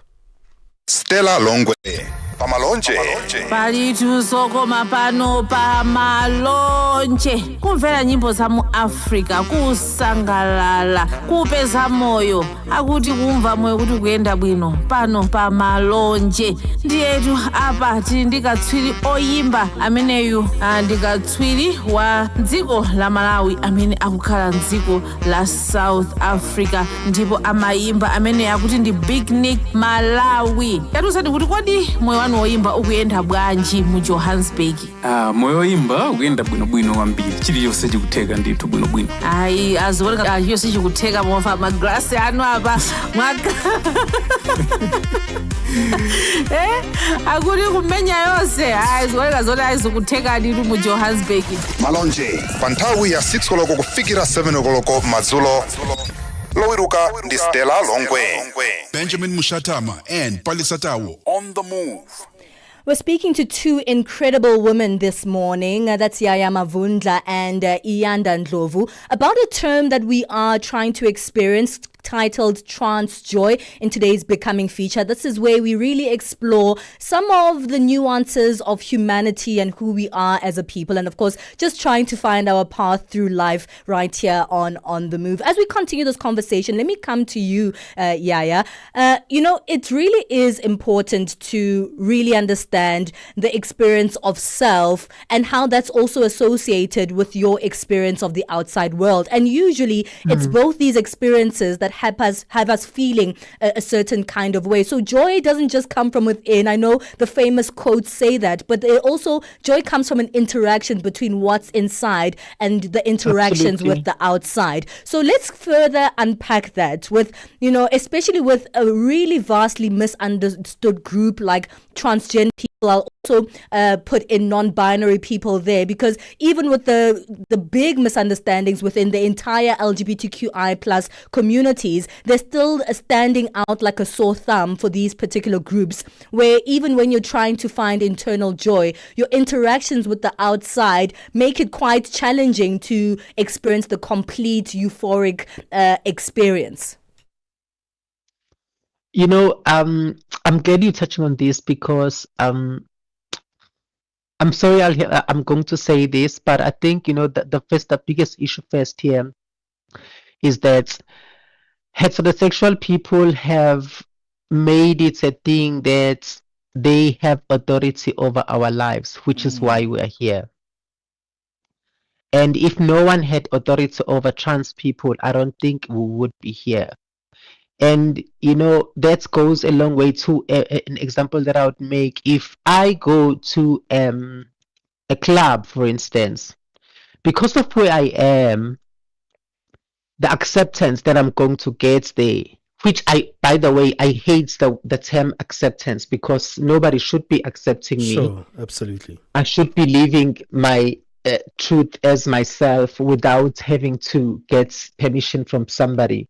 But the acceptance that I'm going to get compared to a trans person that is not known, especially a gender non-conforming person who is unfortunately not going to pass in society, as they would say that you need to pass as a woman, the treatment is going to be different. If you go into a bathroom, as a trans person who is not passing, you are going to get attacks.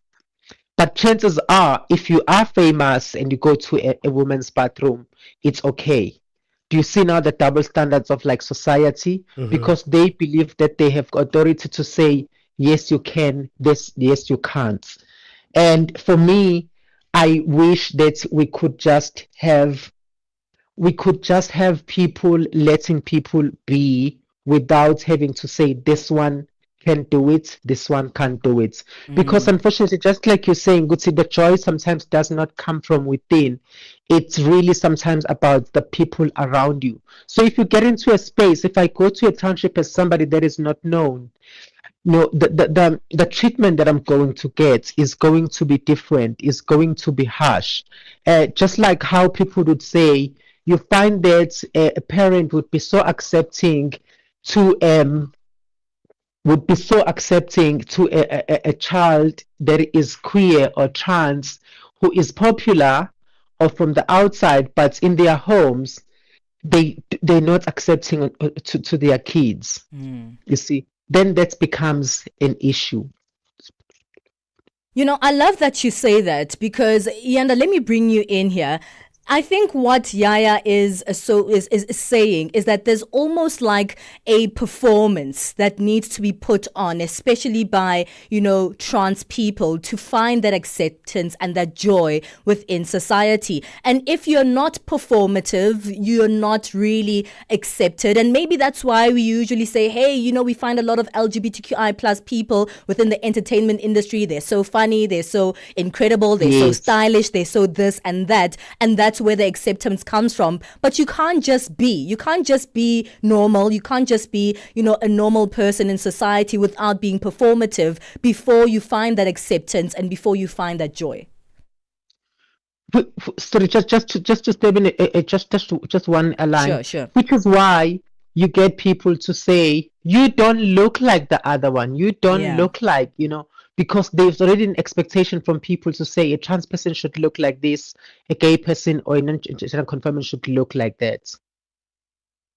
Absolutely. Well, I'll come back to you, Ayanda. We need to go to our news break. I really hope that we can still have both of you back on the line after our news break so that we can continue this conversation. I think it's incredible. And I think this Becoming feature has really, brought in a different perspective of who people are and how different people experience the world. We are speaking to Yaya Mavundla and Ayanda Ndlovu, who are both transgender women or women in their own right, speaking to us about a term called trans joy. And we'll continue our Becoming feature after our sports news. Musibudi Makura is on the line. Sports on Channel Africa. The African perspective. Thank you, Palisa. And we'll start here. So South Africa's Sports and Recreation Minister, Gayton McKenzie, has called out those who criticize Proteas captain Themba Bavuma to apologize following his heroic performance at the Test World Championship to lead South Africa to glory in London over the weekend. So the Proteas landed in the country on Wednesday morning, arriving to a hero's welcome at the OR Tambo International Airport, with the maize held aloft by Bavuma. So McKenzie says the diminutive a batter who has never lost a test match as the captain deserves a lot more respect than what was afforded to him over the years. There was a lot of unfair criticism against our captain. He was criticized by a person that don't even know the game of cricket. They used to write stuff, but what I like, they started deleting those tweets so fast. Faster than our fastest bowler. And I want to say to you, Themba, this country is truly rich because you are a citizen of this country. Right, so for their efforts, the Proteas are expected to pocket something from government, as it is a tradition with national teams returning from with international silverware. McKenzie is also, yesterday announced that the President Cyril Ramaphosa has invited the team to have dinner with him and more likely announce the financial reward for them at that said dinner. Now, when you go see the president for lunch or dinner, I'll be like, President, you will make the announcement of the bonus from you. So I moved that because my bonus is still, I can hold it in my wallet. The president's one come with a briefcase. It's bigger. And I can say to you, surely we owe this team a great debt of gratitude. And we have to do something for them as government. Football news now. Mamelodi Sundowns midfielder Marcelo Allende believes they now have a strong chance of progressing past the group stages following their 1-0 win over Ulsan HD of South Korea in their opening match of the FIFA Club World Cup. The Brazilians are log leaders going into the second round of matches against Borussia Dortmund, a side they face next in Cincinnati, Ohio, and then Fluminense of Brazil played to a goalless draw in the other fixture a few hours before Downs took on Ulsan in Orlando, Florida. A solitary goal from striker Ikram Reyners was enough to hand them all 3 points, and Allende is confident that if they avoid defeats in their 2 remaining games, Sundowns will reach the knockout stages. That's incredible. Don't mean nothing. We need play 2 more, and we need win or draw the next 2 games. So both Sundowns as well as Ulsan camps admitted they were a close book to each other leading up to the FIFA Club World Cup match on Tuesday. But Allende says their hard work and their homework on their KL League champions actually paid off ahead of match day. We analyze we see the videos, the guys of the team, they try to play, press well, similar to us, so we know already from the beginning what the team will play, and I think we will play well in the match, so I think we couldn't stop the strength. Right, so Mamelodi Sundowns will face off with Borussia Dortmund on Saturday in their second match of this competition.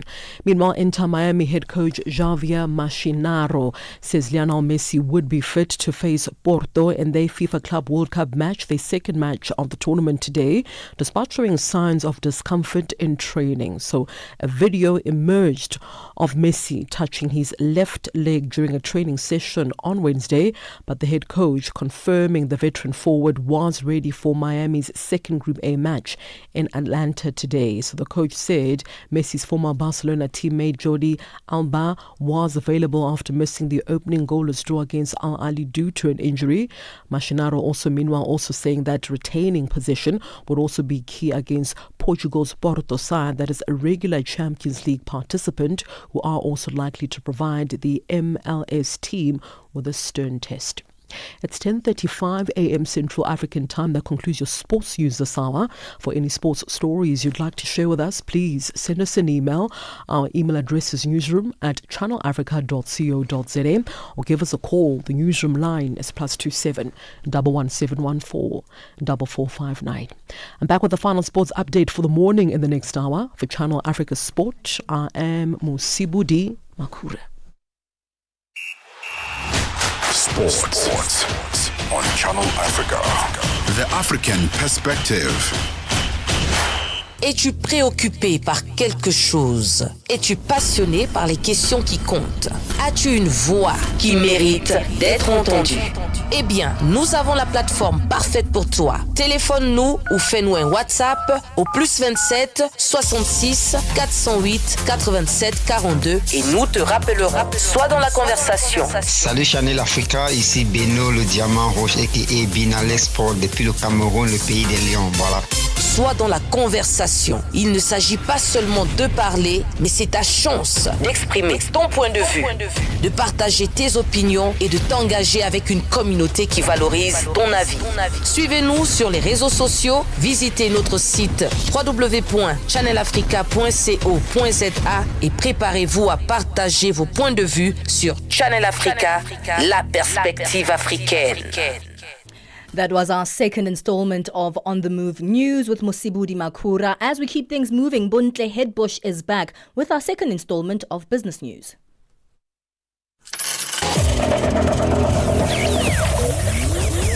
Business News on Channel Africa. The African Perspective. Thank you, Palesa. Good morning. Our top business story this hour, empowering female trade, has been one of the topics of discussions on the sidelines of the Commonwealth Business Summit, currently underway in Windhoek, Namibia. At a plenary session focusing on female innovators, change makers and leaders from across the Commonwealth, Dr. Emma Kante Makayoma, Minister of Gender Equality and Child Welfare in Namibia, delivered an address under the theme Gender and Trade, empowering female entrepreneurs in the Commonwealth. She spoke about the Namibian gender equality policy.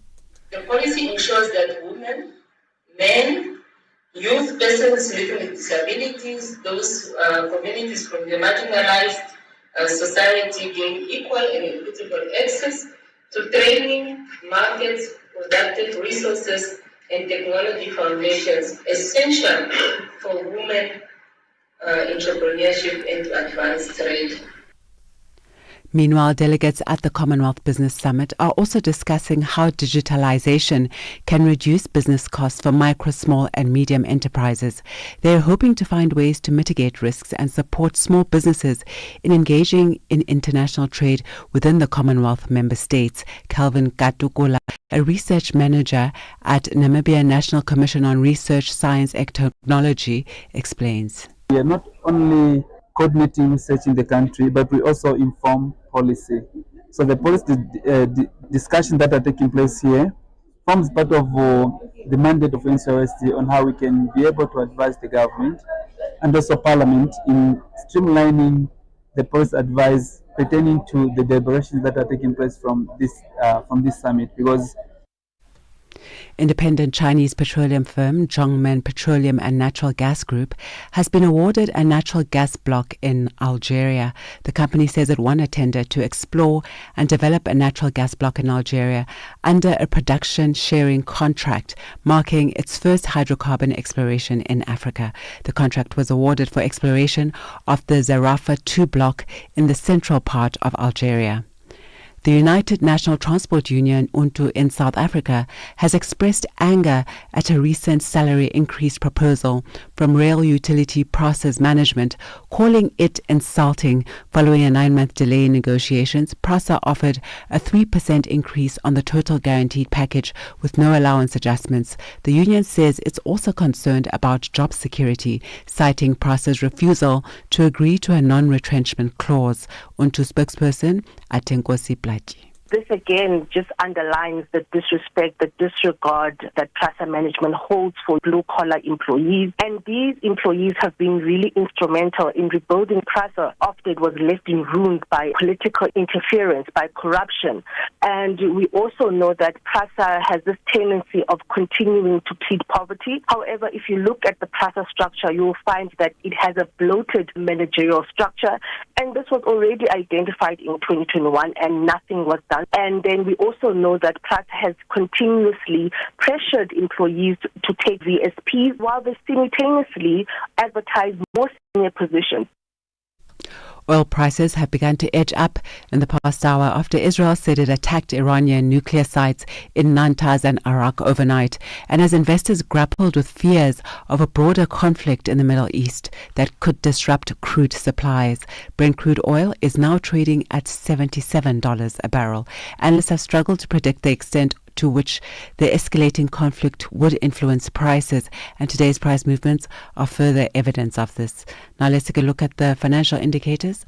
$1 in Nigeria is trading at 1,543 naira 57. In Botswana, it's at 13 pula 28. Kenya, the dollar is trading at 128 shillings 60, and in Zambia, it's 24 kwacha 11. The BRICS countries, $1 in Brazil is trading at 5 real 49. Russia, 78 rubles 47. India, 86 rupees 43. In China, it's 7 yuan 18. And South Africa, $1 is trading at 17 rand 99 cents this morning. $1 is trading at 74 pence to the British pound and 86 to the euro. Taking a look at the commodities, gold is trading at $3,353 and platinum at $1,315 per ounce, while the price of Brent crude oil, as mentioned earlier, is now sitting at $77 a barrel. For any business stories you'd like to share with us, please send us an email to newsroom@channelafrica.co.za or call us on +2711 714 4459. For Channel Africa Business, I am Buntle Hetbush.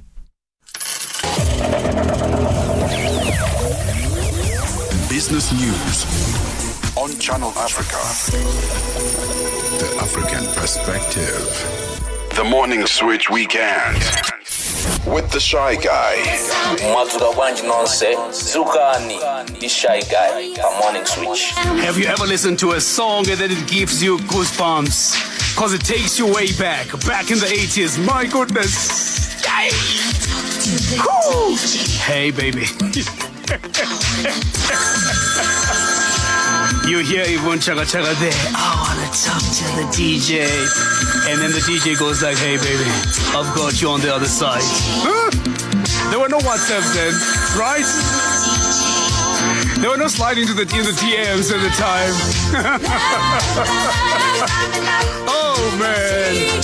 Your weekend mornings are activated with the Shy Guy on the Morning Switch. On the Move, weekdays, 9 a.m. to midday. Only on Channel Africa. #On the Move.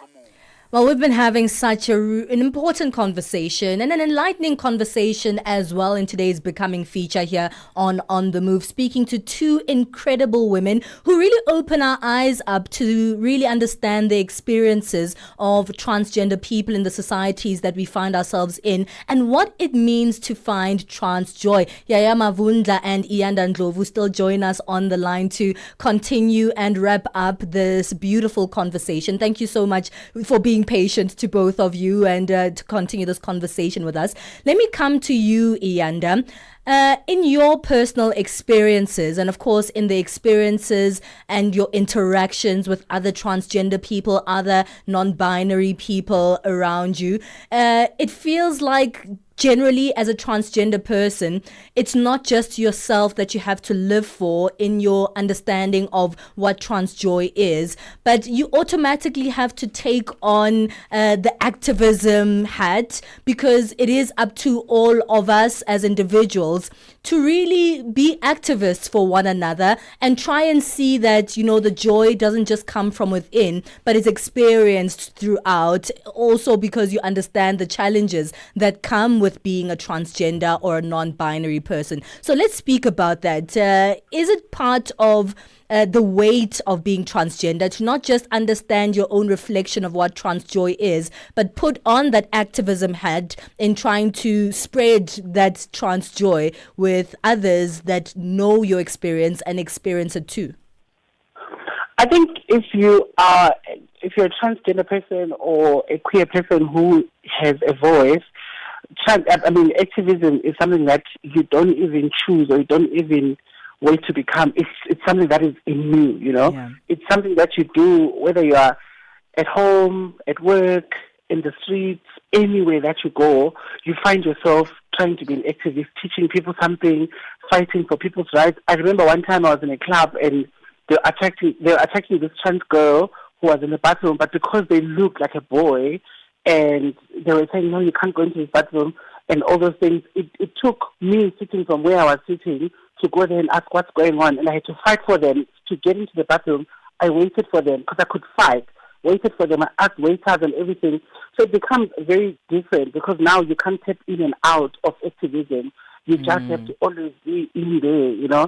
So as an activist, I feel it's really hard because also you carry the weight of a lot of people. You don't have off days as an activism to say, oh, today I'm not activism. I'm not an activist. Yeah. I'm just trying to be a normal human being. You can't have days where you're saying, oh, no, this is not me today. Today, I just want to leave as Iyanda. It doesn't work like that. Yeah. You're constantly there. You're constantly fighting. You're constantly speaking out. You're constantly teaching people. Because I remember even at my workplace, a lot of people always say, so Iyanda, how do you as a gay person do this or do that? And I'm always saying, no guys, I'm not a gay person. I was born like this, but I'm not actually like this. I'm transitioning to become this person. So my aim in this life, I feel, is to always make sure that the next person that you meet, you know, you treat them better than the first person that you met. Yeah. And I want to come back to... Like sure. Very powerful. I want to come back to you, Yaya. I mean, let's take away all these external factors, and as important as they are, and I think it's important that we kept pressing on them and figuring out how difficult the landscape is of what's happening here.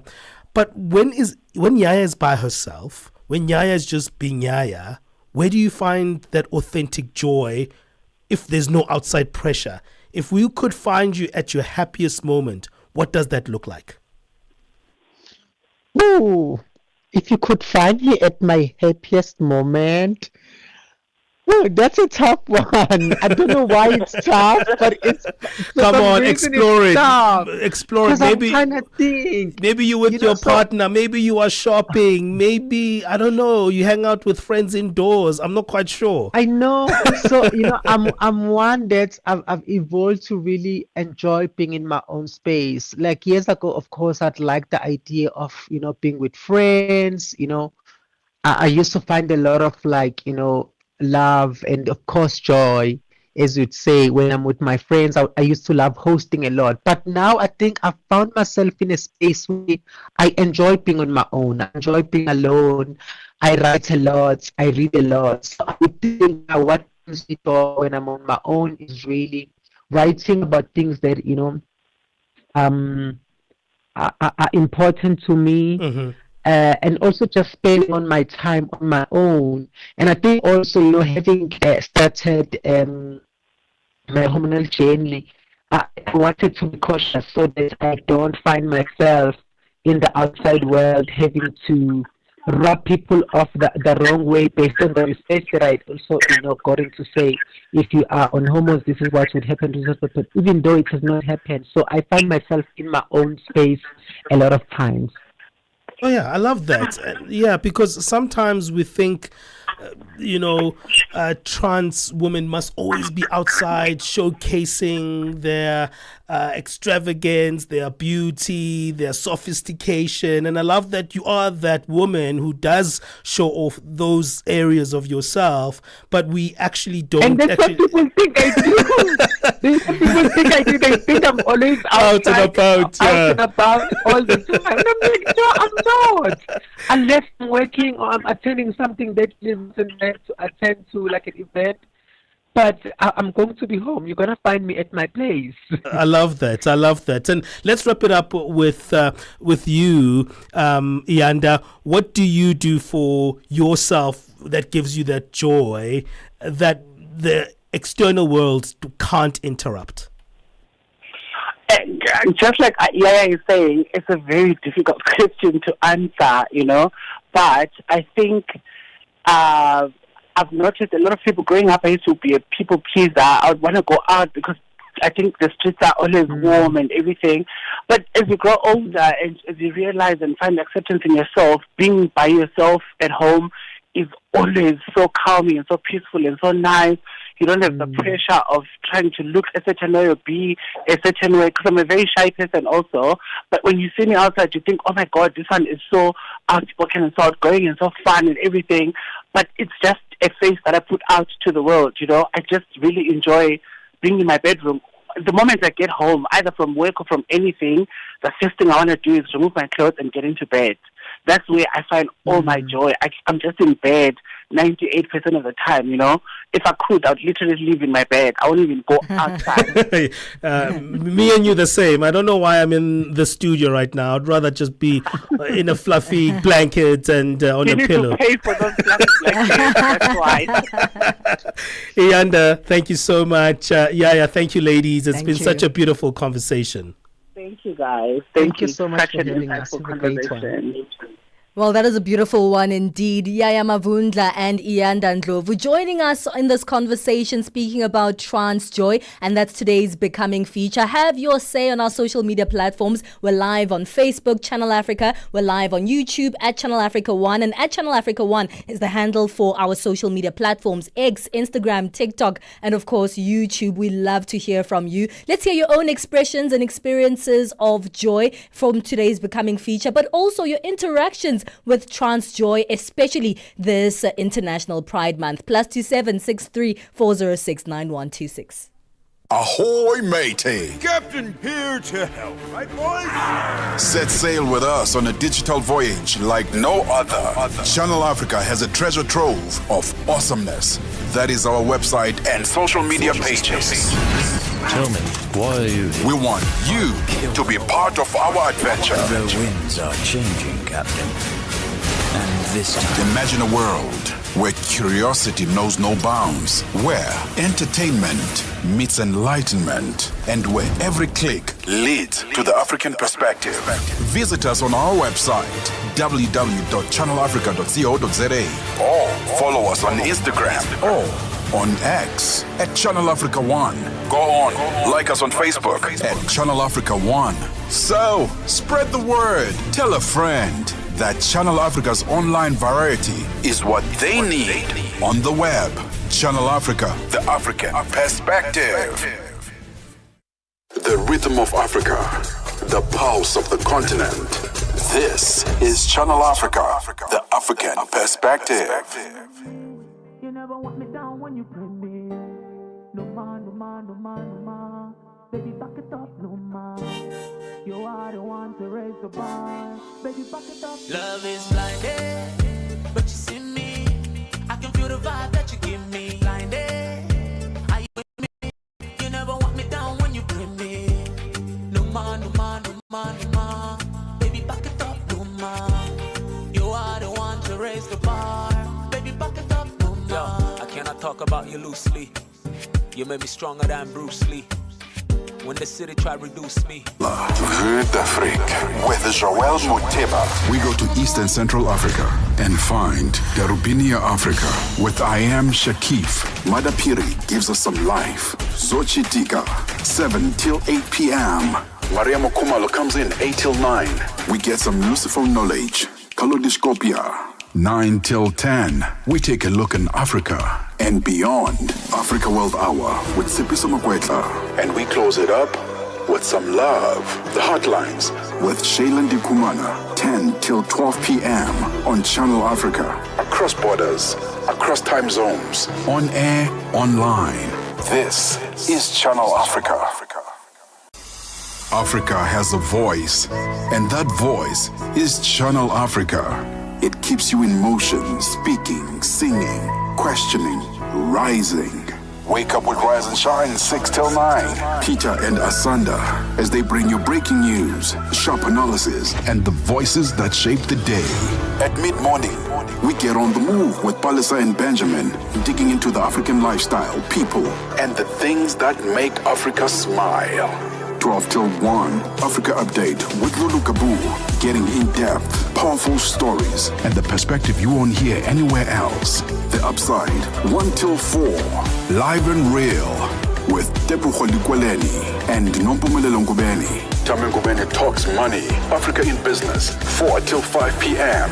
5 till 6, we put on a little bit more color. Vue d'Afrique with Joel Moteba. We go to Eastern Central Africa and find Darubinia Africa with I Am Shakif. Madapiri gives us some life. Zochitika, 7 till 8 p.m. Mariamo Kumalo comes in 8 till 9. We get some Lucifer knowledge. Kalodiscopia, 9 till 10. We take a look in Africa and beyond. Africa World Hour with Sipiso Makwetla. And we close it up with some love. The Hotlines with Shailen Dikumana, 10 till 12 p.m. on Channel Africa. Across borders, across time zones, on air, online. This titled Love is Blinded, taking us to 10:56 Central African time. How powerful was that conversation that we just had? And I think it's powerful because it comes back to that initial thing I was speaking about earlier on, about empathy, right? We always think that we are practicing empathy, especially in the wrongest ways. Especially if you are outside the LGBTQI plus community plus, because there's so many people who are defining themselves in variables. And what makes it kind of fake, what we do, those who come outside of the community, is that we think embracing is kind of wanting this playfulness from the LGBTQI plus community. So every time you interact with an LGBTQI plus persons, you would probably just want, that kind of caricature to come alive. Yeah. You know the caricature I'm talking about. Yeah, the performative side. Yeah. And that caricature is something that, it's easy to actually elicit, because some people have a grace, like, I'll just play along, I don't like it, but there's those who won't play along. But there are many who don't have privileges not to play along. So they're probably playing along because they don't have the privileges that our guests were talking about, that you buy a certain privilege to be away from a particular community or to actually safeguard yourself. And we feel like, those particular individuals, our playmates, and then it's another way of actually othering them and not being empathetic. So for me, I feel there's a long way to go. Very long way to go, especially, that final question you are asking, to realize how hard it is for an individual to really express what moments of joy look like to them. Maybe because they're few and far between, but also because their interactions with the world are mostly not associated with joy. And even though we see that caricature as a joyful one, the individual experiences are quite hard to put, the moments of joy together. Yeah. So empathy is important, but also just realizing that, hey, it's okay for people to be themselves without us having to give them permission to do so. And you don't have the ability to anyway. Yes. You can't give someone else permission to be. And maybe, straight people like myself tend to think we have a leverage. We have the moral compass in our hands, and we can actually tell others what to be, but we don't actually have that authority, number one. We don't even have the vessels to give people that particular authority to be themselves. They already are, and all you have to do, as much as you probably want people to do to you, leave them alone. Just leave people alone and just do what you do. Like I leave you alone, buddy. You leave me alone, don't you? Yes, correct. No, there's no kind of like, you have to be this. No. Yeah, we leave each other alone. Yeah. Why can't we leave other people alone? And we just can know how to experience each other in the most authentic way, right? Yeah, just by being ourselves and leaving the rest to be, and leaving people to be. Well, I love that conversation. It was an incredible one. And that's how we wrap up this hour of the show. You can still continue the conversation, though, in the social media platforms. You know them already. And, of course, our WhatsApp line and our direct call line as well, something that's also available to you to be a part of this incredible family. Well, let's move on into the next hour of today's show. Onele Nzinzi is back with our final news update for the morning. SABC News. The African Perspective. Thank you, Palisa. Looking at your top stories, South African politician Julius Malema denied entry to the UK again. An Israel hospital hit by an Iranian missile. The latest news. Greetings to our listeners. South African politician Julius Malema, central to a row of race relations in the country, has been denied entry to the UK. The Home Office said Julius Malema had been deemed non-conducive to the public good and that it was undesirable to grant him entry. Jolie Khodi reports. In a letter published by local media outlet News 24, the UK government cited his vocal support for Hamas, including a speech he made after the 7 October attacks, in which he said his own party would arm the group if it came into power. The UK also raised his threat to call for the slaughter of white people and to take up arms as a reason for the rejection. This is the second time Malema has been denied entry to the UK in just 2 months. The UK said he has no right of appeal and was likely to be denied any future applications. Ivory Coast says it is working with the U.S. Embassy to meet conditions that could prevent it from being included in a potential expansion of U.S. travel restrictions. Government spokesperson Amadou Coulibaly told reporters after a cabinet meeting that Ivory Coast has 2 months to provide requested documentation to the U.S. authorities. A leaked U.S. State Department cable last week revealed plans to potentially add 36 countries, including Ivory Coast, to an existing travel ban list. The Eastern Cape Provincial Government in South Africa will observe a day of mourning today following the deaths during the devastating floods that lashed parts of the province, with Umtata being the most affected area. The death toll now stands at 92. More than 4,300 people are homeless in the wake of the flooding. One of the flood victims, Madu Nangendle, says it was difficult to rebuild, especially because most families depended on the social grant of their deceased children. Other parents dependent on the social grant that they were getting through their children. There are no jobs. We don't know how people will cope, even the parents, because even though they get 350 grants, they don't cover a lot of things. A hospital in the Israeli town of Beersheba has been hit by an Iranian missile on the 7th day of conflict between the two countries. Video shows extensive damage and there are reports of injuries. The BBC's Dan Johnson reports. It's not clear how many missiles got through, but at least 7 impacts have been reported. At least 3 in Tel Aviv and 1 hitting a hospital in Beersheba further south. It comes after another night of sirens and overhead interceptions across Israel, with missile attacks just before 8 p.m. local time and a second wave just after midnight targeting Tel Aviv and Jerusalem. 60 Israeli jets hit Iran last night after Israel advised residents to evacuate areas where it was targeting infrastructure. Now, this week on Channel Africa Conversations podcast, the former Zambian diplomat Ambassador Emmanuel Mwamba pays tribute to the late former President Edgar Lungu, who died in South Africa, where he was receiving medical treatment. Mwamba was speaking to Peter Ndoro. President Lungu is the one that quickly quieted the debate. He says, I'm a lawyer. I'm trained as a lawyer.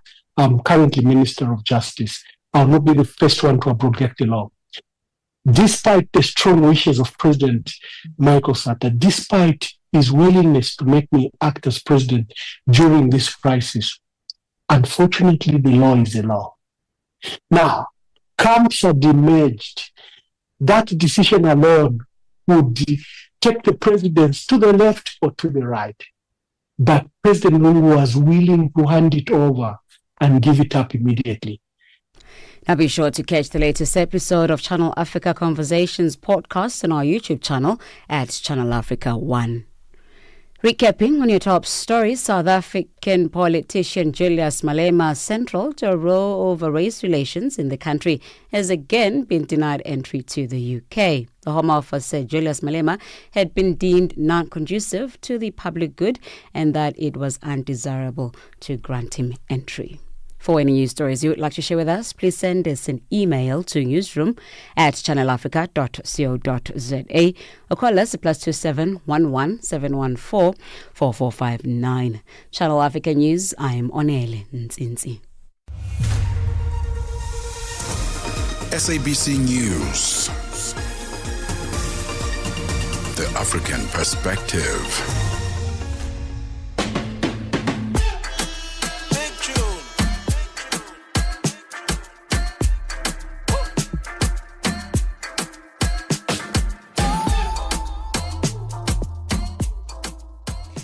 Hey, it's been a very interesting 2 hours thus far on The Move this morning, and I think the conversations have been incredible, and we enjoy the fact that you are enjoying these conversations with us. So thank you so much for staying with us into the 3rd hour of On The Move with myself, Palesa Tau, and Benjamin Moshatama.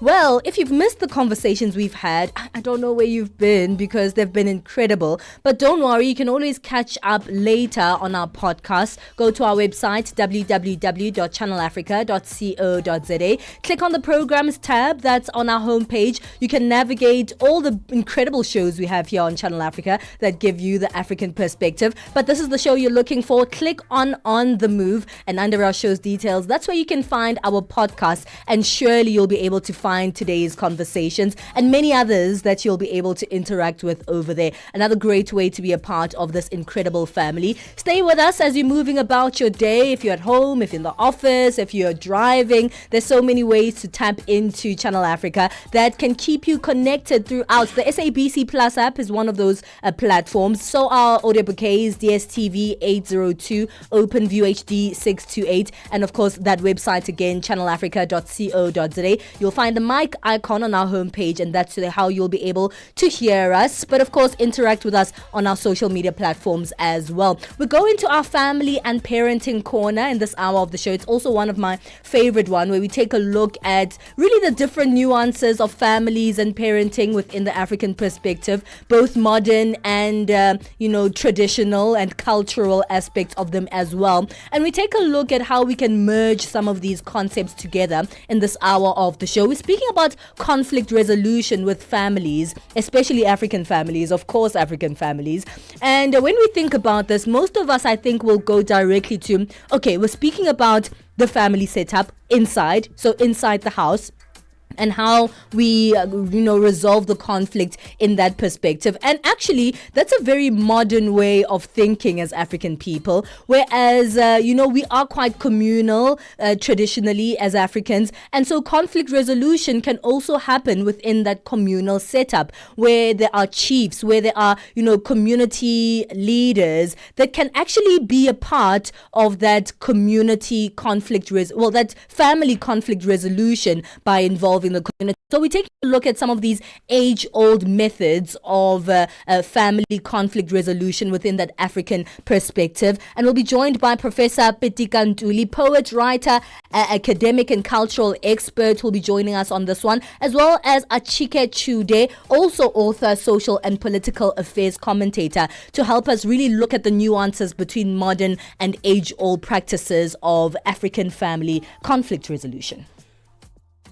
Yeah, absolutely. Looking forward to all those conversations. Palisa highlighted the SABC Plus app earlier on. Maybe you're like, what is that, guys? You keep saying SABC Plus app. What is that? Well, it's a streaming service by the South African Broadcasting Corporation, or the SABC. You can get live and on-demand content from the SABC's TV channels, also the radio shows. But we want you to come to the radio shows, right? Come to Channel Africa. We're right there, so it's easy to actually access. You can actually access it through an app, which is very user friendly, easy to browse. You can watch as much as you want. All you have to do is sign up for free. It's free content, and there are some subscription offers there, but most of the content is pretty much free. All you have to do is get your smartphone, all you have to do is get your tablet or smart TV, or through the web browser you can actually catch up with our services. Of course, all you have to do as soon as you get on that platform,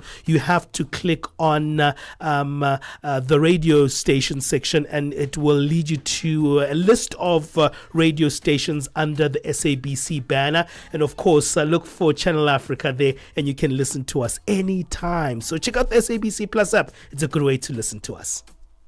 Channel Africa and you have got something in common.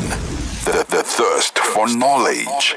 Zilipendwa na Abedi Jean de la Croix. Kwa nini wanamuziki wengi sana wa kizazi kipya hawafiki mbali pale wanapofanya muziki? Ni kwa sababu kwanza ambacho naweza nikaongelea nikagusia zaidi sana ni kusema kuwa wale wasanii wanapotoa ngoma yao ya kwanza ikiwa kama kahiti kidogo tu, wanaanza kutamba mitaani, wanaonekana kama wapo majuu zaidi sana. Kuna wanamuziki wengine ambao wanakimbilia kwa waganga wa jadi. Hivi muziki na dawa vinaendana? Kitu cha kwanza naweza nikasema ni kuwa muziki na dawa haviendani. Lakini muziki ni kipaji. Kuna watu wengine wanashutumu wasanii wengine kwamba wanaroga.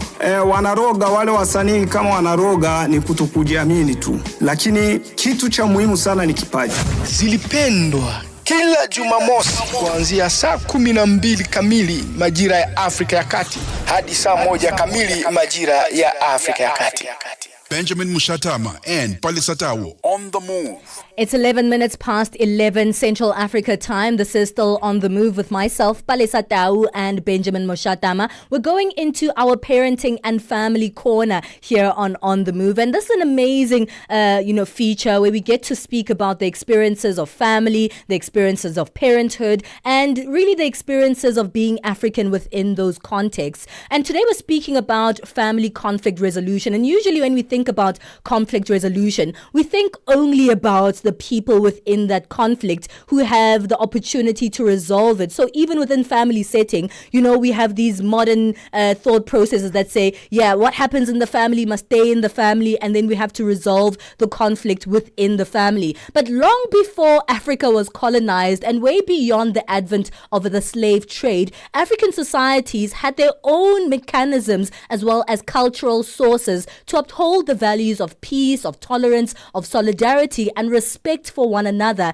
that involved more than just the family setting, but the community at large. So we're taking a look at some of these age-old practices of conflict resolution within African families that involve the community, that involved community leaders, but also had a sense of being accountable with one another and for one another. We're having this conversation this morning with Professor Pitika Ntuli. He's a poet, writer, writer, academic, and cultural expert who wears many hats and is helping us unpack this this morning. Thank you so much for your time, Professor Ntuli. And I heard you have this incredible poem for us before we go into this conversation. We really appreciate your time this morning. Thank you very much, and also to the listeners and viewers. You have articulated where we are actually coming from, but I would like to put up the basis for it.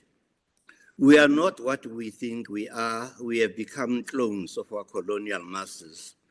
In the aftermath of empires, shadows linger, echoes of the past still whisper in the wind, where the parasite cloaked in continues to thrive, drawing life from the veins of our land. Promises were tipped in gold, but the weight of chains remains an invisible grip tied in our throats. Words stammer and crumble as resources bleed into foreign hands, our wealth siphoned, while we toil in fields once ours, now overlaid with foreign dreams. Cultural tapestries fraying, colors dulled by dust of neglect, our stories rewritten with ghost words, lost in the cacophony of imposed tongues, the rhythm of our heritage drowned by the drum beats of conquest. In the corridors of power, the puppet strings pull tight as the puppet masters, distant yet close, dictate the dance of our destinies. Politics is masquerade, where sovereignty wears a borrowed mask, and freedom is a spectre flickering beyond reach. Yet within the cracks of despair, where hope fights to breathe, a fire ignites, the pulse of resistance throbbing as we gather our voices, a chorus rising from the ashes, our narrative reclaiming the air, threads of resilience weave the tapestries of hope. I thought it's very important that we say that as we look at the issue of conflict and conflict resolution within our families. Oh, that is incredible. And thank you so much for reciting that incredible poem. Beautiful, it's titled Coloniality, the Parasite Within.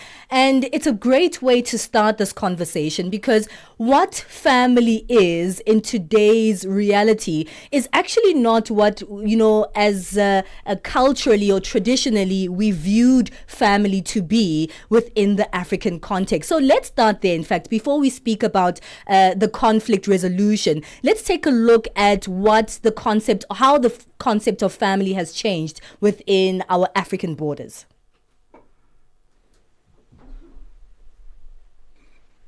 Professor, are you there? Yeah, it's me. Yes, Now, just help us unpack, this concept of family. Oh, yes. We have already agreed that colonialism has reordered us. And now the concept of family is that a family is where people that share a lineage live, and they are not just one household, but it is an extension that moves over into a clan.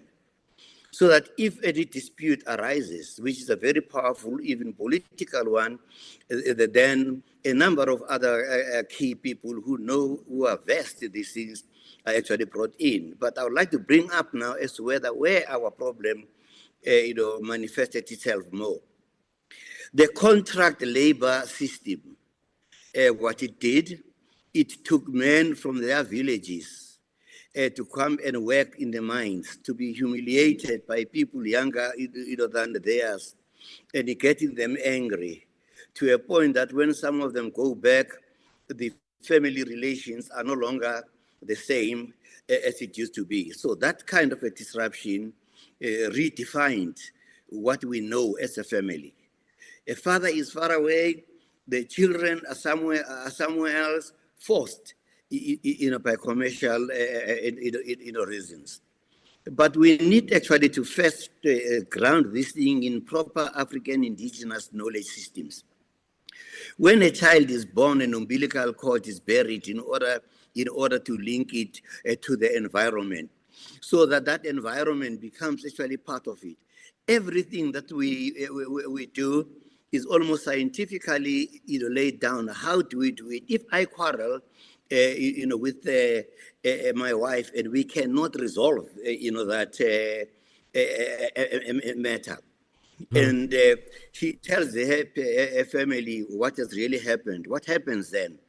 I do not, as a father of the guy who has abused my Makoti, get involved in these things. We go back to Abakongi. Abakongi, the negotiators, when you pay lobola, arranging how these families are going to link with each other, how they would solve their problems, with each other, becomes absolutely a very pertinent thing to do. Sure. Let's talk a little bit about that, because that administration or that family council is selected in a very particular way. It's not just a vestige of trust, but it's also based on our lineage, but also both families represented. Could you speak a little bit about those family councils that were involved in this conflict resolution mediation? Yeah. So what happens is that, if my son going around and gets struck by a beautiful palisa on the road and then comes back, to me and said, I have seen a very beautiful bird, flying and singing poetry. And I wanted to be a permanent member of my life. I said, my child, don't get me involved in this because that will involve quarrels. So what we are going to do, we are then going to get, Abakongi, the people who will represent us as a family, who will tell those people as to where their daughter is coming into, what kind of a family we are. And on the other hand, the family of Palisa will also, get their own negotiators so that the discussions come. So that if anything goes wrong and my son misbehaves, they will say, when we're negotiating, you promised this and this and this, you said your family did this, but here you are now, coming up and doing the things that you are really doing. So it becomes much more of a serious. And then discussions, therefore, as to whether how do we then move forward. And when my son gets home, then we've got to start another conflict that we have to resolve, because he has put us into conflict with the people of which we have built this relationship. I love the example that you're using, Professor, because it speaks about the strong sense of accountability in Africa's traditional ways, and accountability that we seem to have lost when we've cut down what the meaning of family is and only narrowed it down to our immediate lineage, not being accountable to the other members of our clans and also not being accountable to the members of our community as one whole rather than as individuals within a societal setup. So let's take a break. I want us to speak a little bit more about that accountability factor of conflict resolution within our traditional African methods, but also how we can continue to implement those methods into our modern life practices. We're speaking to Professor Pitika Ntuli, who wears many hats as a poet, a writer, an academic and cultural expert, speaking about age-old practices of conflict resolution within African families.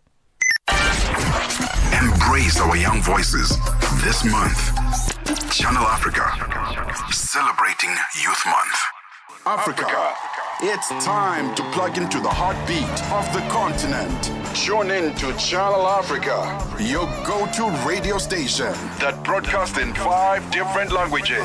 L'Afrique du Sud célèbre la journée nationale du Kabla hujaitwa kwa jina la Double K, or more of our forests have been destroyed.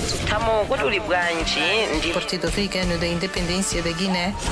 See, Channel Africa represents every corner of this amazing land. From Lagos to Cape Town, Nairobi to Dakar, we've got you covered with the freshest news, music, and cultures. So, turn up the volume, feel the rhythm.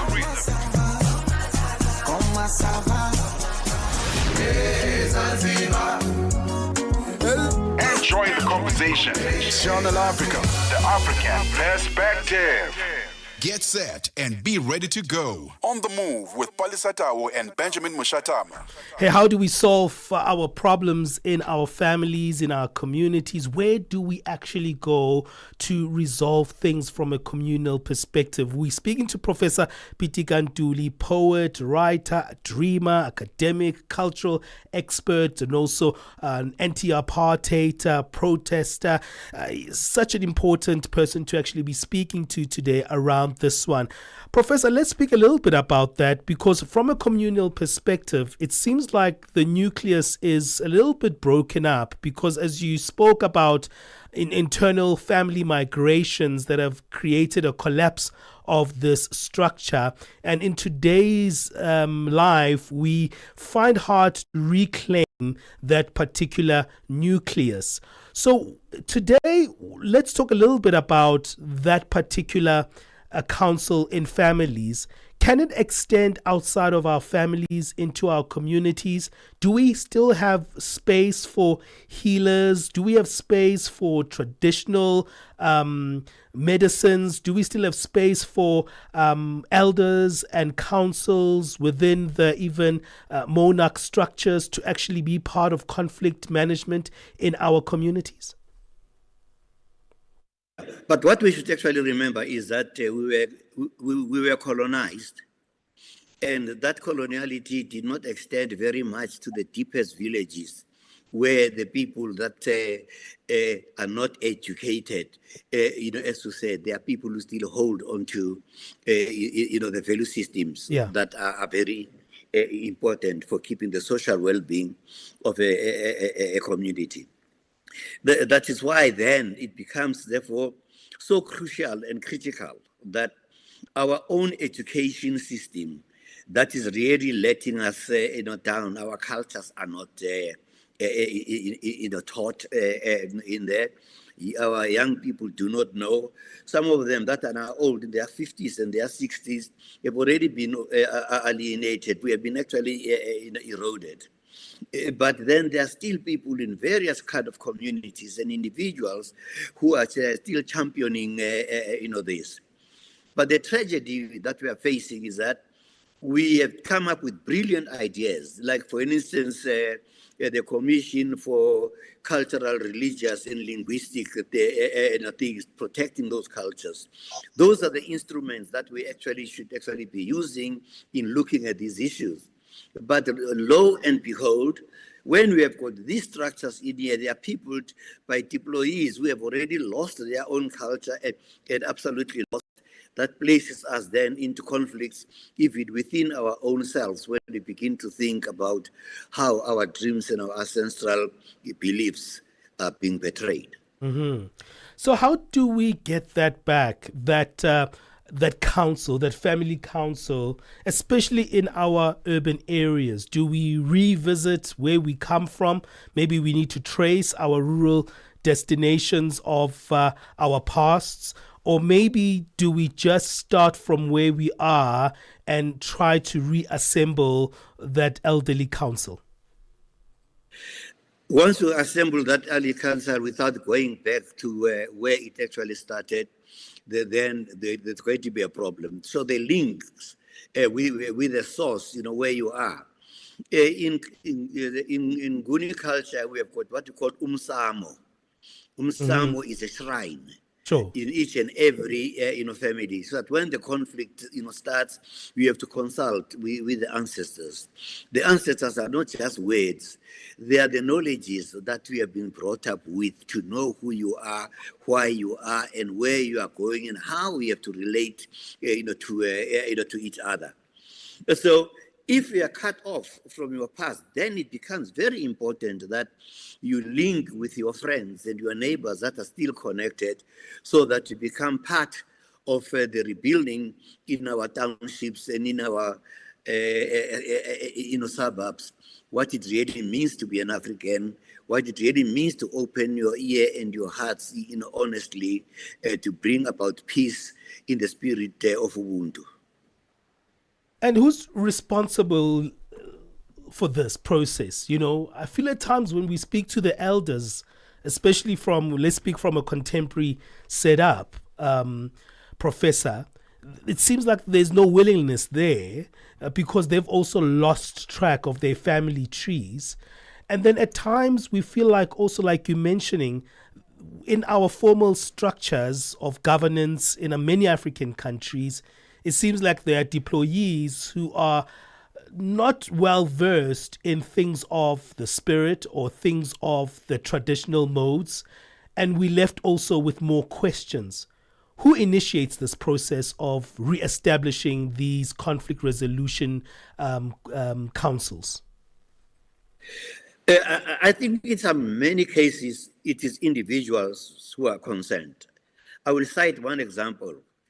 There is Asante Wangiti in KwaZulu, in Natal, who spends every day with almost about 30 young people, teaching them our culture and how to do things.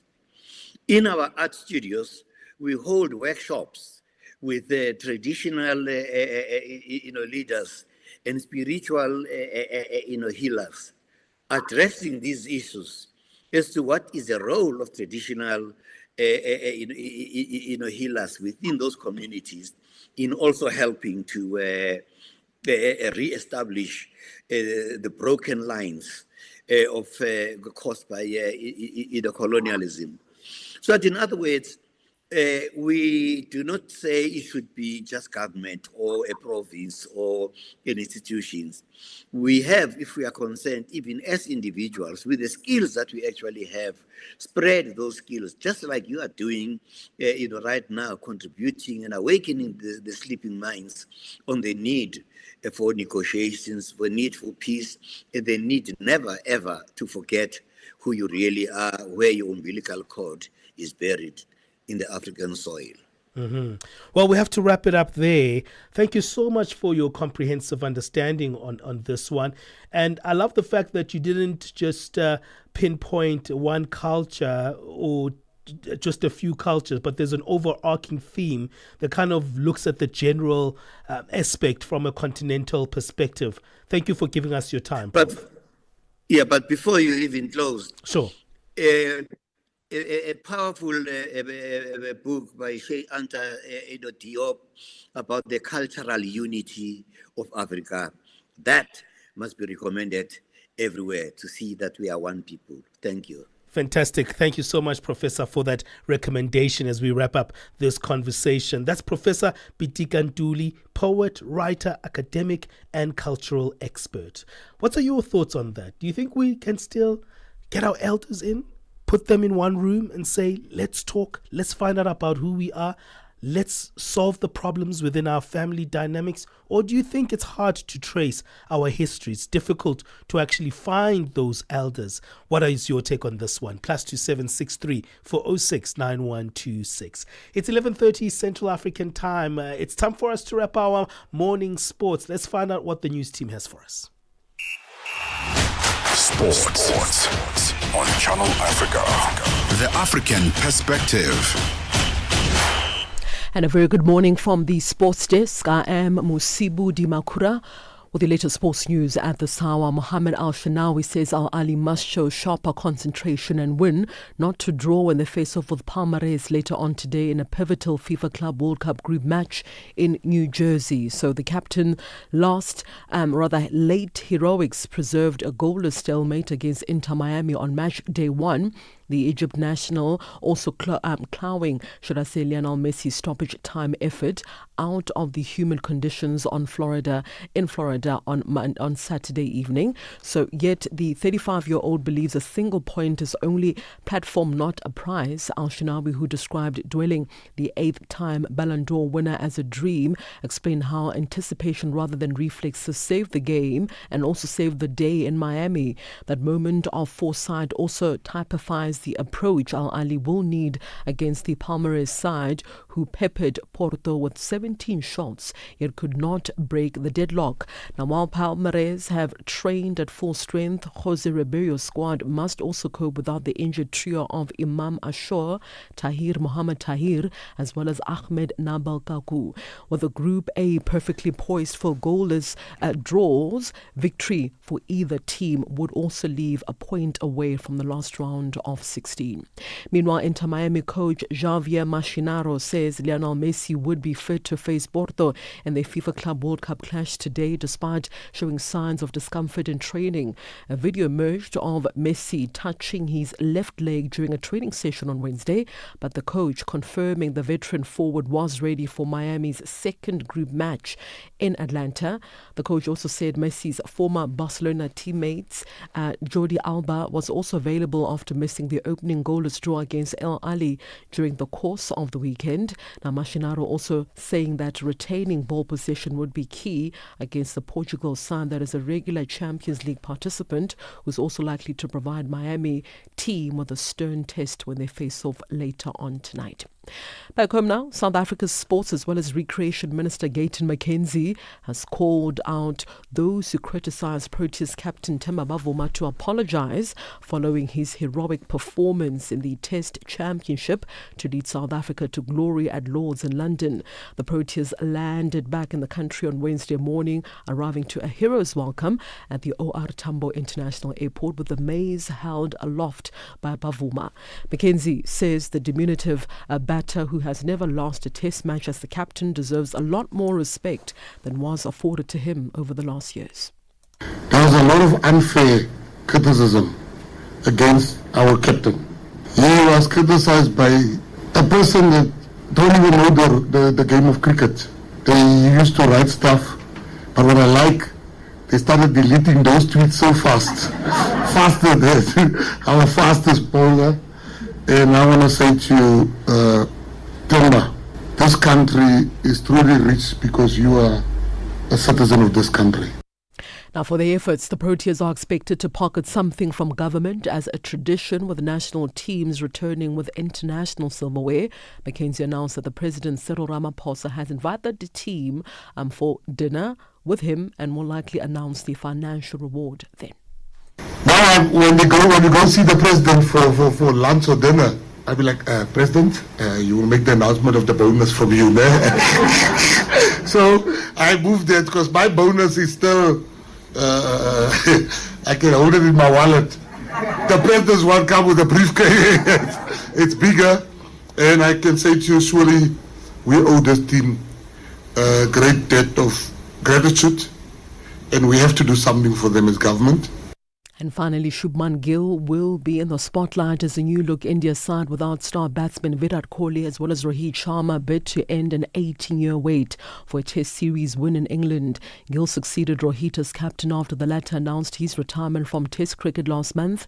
Now, just days later, Kohli said he was also buying out of Red Bull internationals as well. Gill also has an additional responsibility of filling Kohli's shoes at number 4 in the batting order. India vice-captain Rishabh Pant on Wednesday revealed that this was the position that the new skipper would bat in the first of 5 Test matches against England that is starting in Headingley on Friday. The 25-year-old Gill has a modest Test batting average of 35 in 32 matches, a figure that drops to 29 in away games and declines even further to under 15 in 3 matches in England. So India's number 4 position has been dominated during the past 3 decades by our all-time batting great Sachin Tendulkar as well as Kohli, who in that specific position scored over 21,000 runs in 278 Test matches. Well, that is a wrap from your morning sports news right here in Channel Africa. For any sports stories you'd like to share with us, send us an email to newsroom@channelafrica.co.za or call us on +27 11714 4459. It's 11:36 a.m. Central African Time. For Channel Africa Sport, I am Musibudi Makura. Sports on Channel Africa. The African perspective. Ahoy, matey. Captain here to help, right, boys? Set sail with us on a digital voyage like no other. Channel Africa has a treasure trove of awesomeness. That is our website and social media pages. Tell me, why are you here? We want you to be part of our adventure. The winds are changing, Captain. And this time, imagine a world where curiosity knows no bounds, where entertainment meets enlightenment, and where every click leads to the African perspective. Visit us on our website, www.channelafrica.co.za, or follow us on Instagram or on X at Channel Africa One. Go on, like us on Facebook at Channel Africa One. So, spread the word. Tell a friend that Channel Africa's online variety is what they need on the web. Channel Africa, the African perspective. All right, it's 11:37 Central African time. Let's get our latest business news.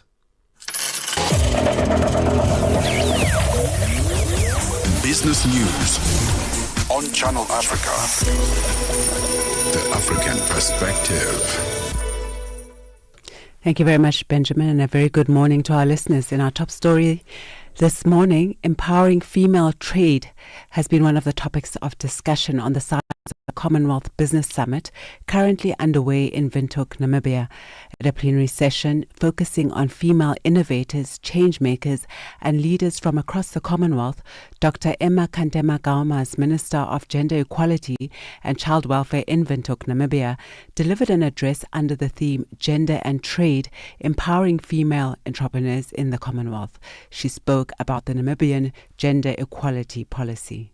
The policy ensures that women, men, youth, persons living with disabilities, those communities from the marginalized society gain equal and equitable access to training, markets, productive resources, and technology foundations essential for women entrepreneurship and to advance trade. Meanwhile, delegates at the Commonwealth Business Summit are also discussing how digitalization can reduce business costs for micro, small and medium enterprises.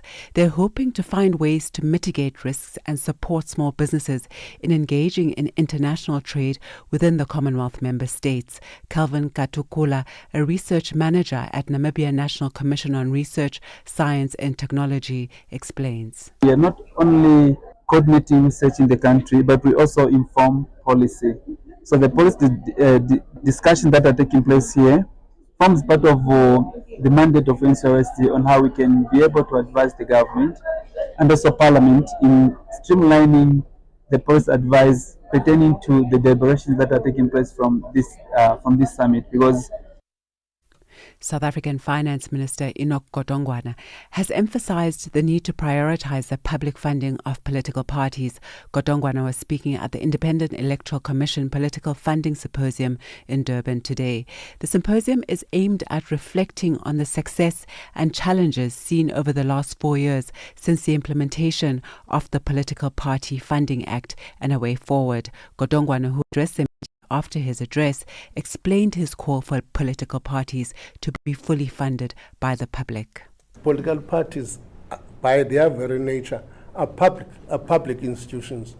And if you don't use taxpayers' money to fund them, then you are making them vulnerable to be hijacked by individuals or corporates.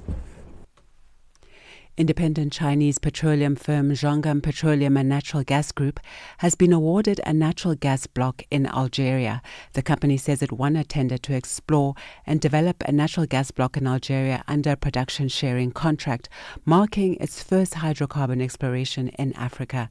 The contract was awarded for exploration of the Zarafa 2 block in the central part of Algeria. Meanwhile, oil prices have begun to edge up in the past 2 hours after Israel said it attacked Iranian nuclear sites in Natanz and Iraq overnight, and as investors grappled with fears of a broader conflict in the Middle East that could disrupt crude supplies. Brent crude oil is now trading at $77 a barrel. Analysts have struggled to predict the extent to which the escalating conflict would influence prices, and today's price movements are further evidence of this. Now, taking a look at the indicators for the last time this morning, $1 in Nigeria is trading at 1,543 naira 57. In Botswana, it's 13 pula 28. Kenya, the dollar is trading at 128 shillings 60 and Zambia 24 kwacha 11. The BRICS countries, $1 in Brazil is trading at 5 Real 49, Russia 78 rubles 47, India 86 rupees 43, China 7 yuan 18, and South Africa $1 is trading at 17 rand 99 cents. $1 is trading at 74 pence to the British pound and 86 to the euro. Looking at commodities, gold is trading at $3,353 this morning and platinum at $1,315 per ounce, while the price of Brent crude oil, as mentioned earlier, is now sitting at $77 a barrel. And those are your business news at this hour. For any business stories you'd like to share with us, please send an email to newsroom@channelafrica.co.za or call us on +2711 714 4459. For Channel Africa Business, I am Buntle Hetbush.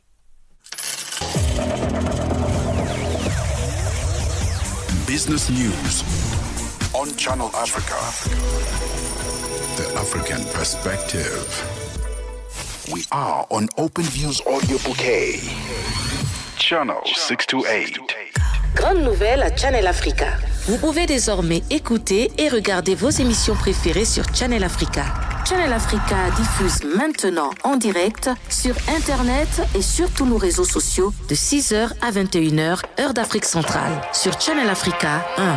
Téléchargez l'application SABC+ ou visitez notre site internet www.channelafrica.co.za et rejoignez-nous en direct sur toutes nos pages réseaux sociaux Channel Africa 1. Channel Africa est désormais en diffusion audiovisuelle uniquement pour le plaisir de vos yeux et vos oreilles. Channel Africa, la perspective africaine. Tune in and turn up the volume. This is Channel Africa. Koumambouli, tu es un papa responsable.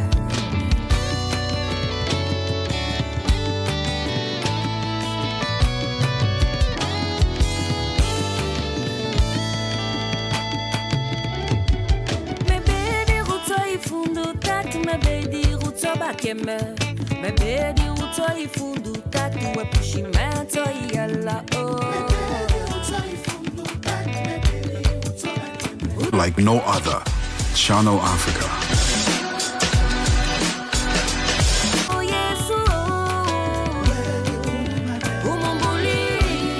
Is Channel Africa.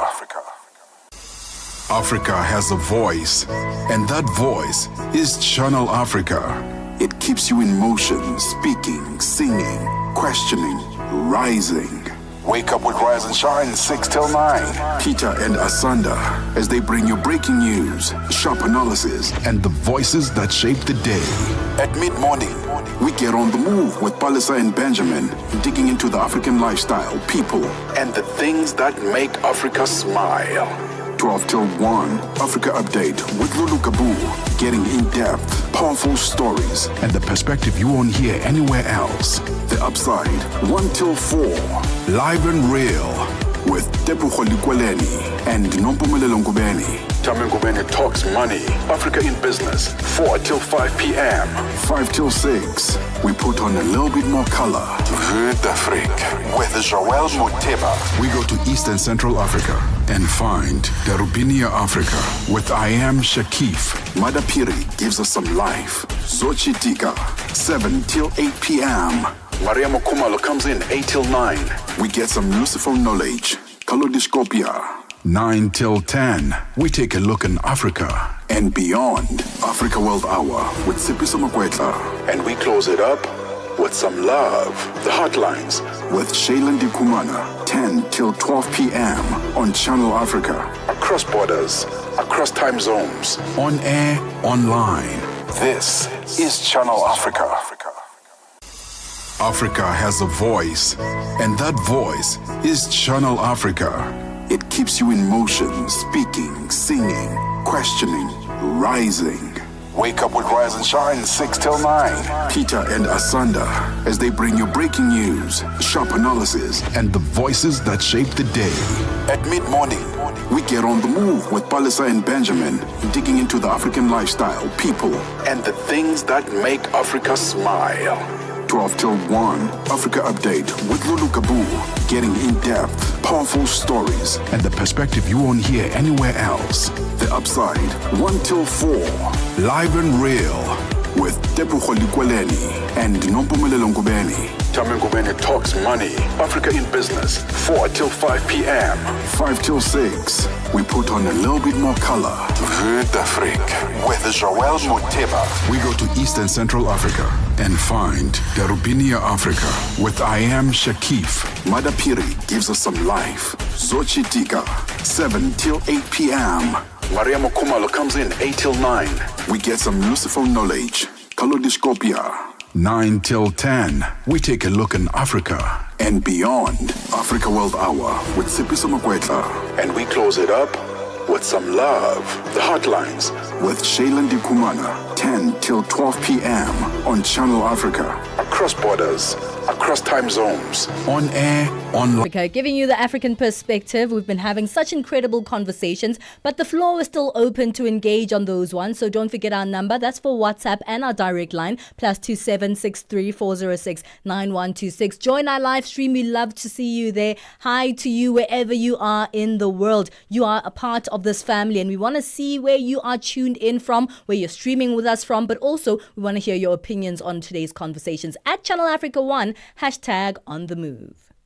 Africa Update on Channel Africa with Lulu Kabu.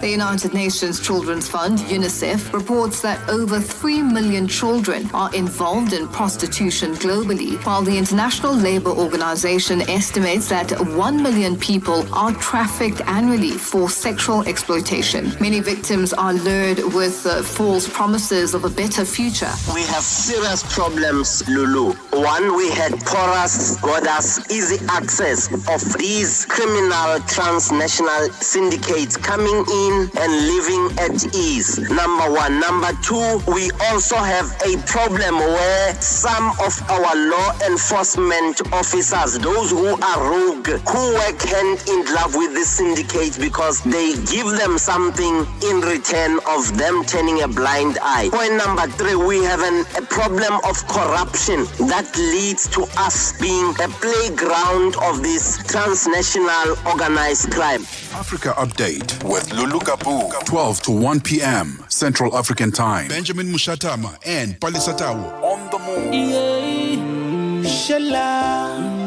Hey, done. I'm a cowboy pandas. Wake up. I want a girl with the wickedest wine.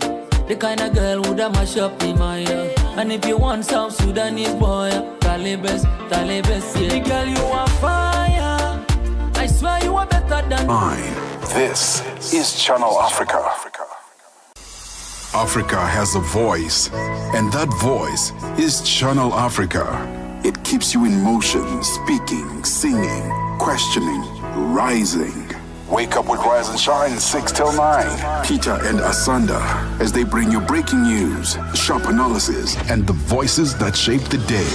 At mid-morning, we get on the move with Palisa and Benjamin, digging into the African lifestyle, people, and the things that make Africa smile. 12 till 1, Africa Update with Lulu Kabu. Getting in-depth, powerful stories, and the perspective you won't hear anywhere else. The Upside, 1 till 4, live and real with Tepuho Likweleni and Nompumelelo Ngubeni. Tame Ngubeni talks money, Africa in business, 4 till 5 p.m. 5 till 6, we put on a little bit more color.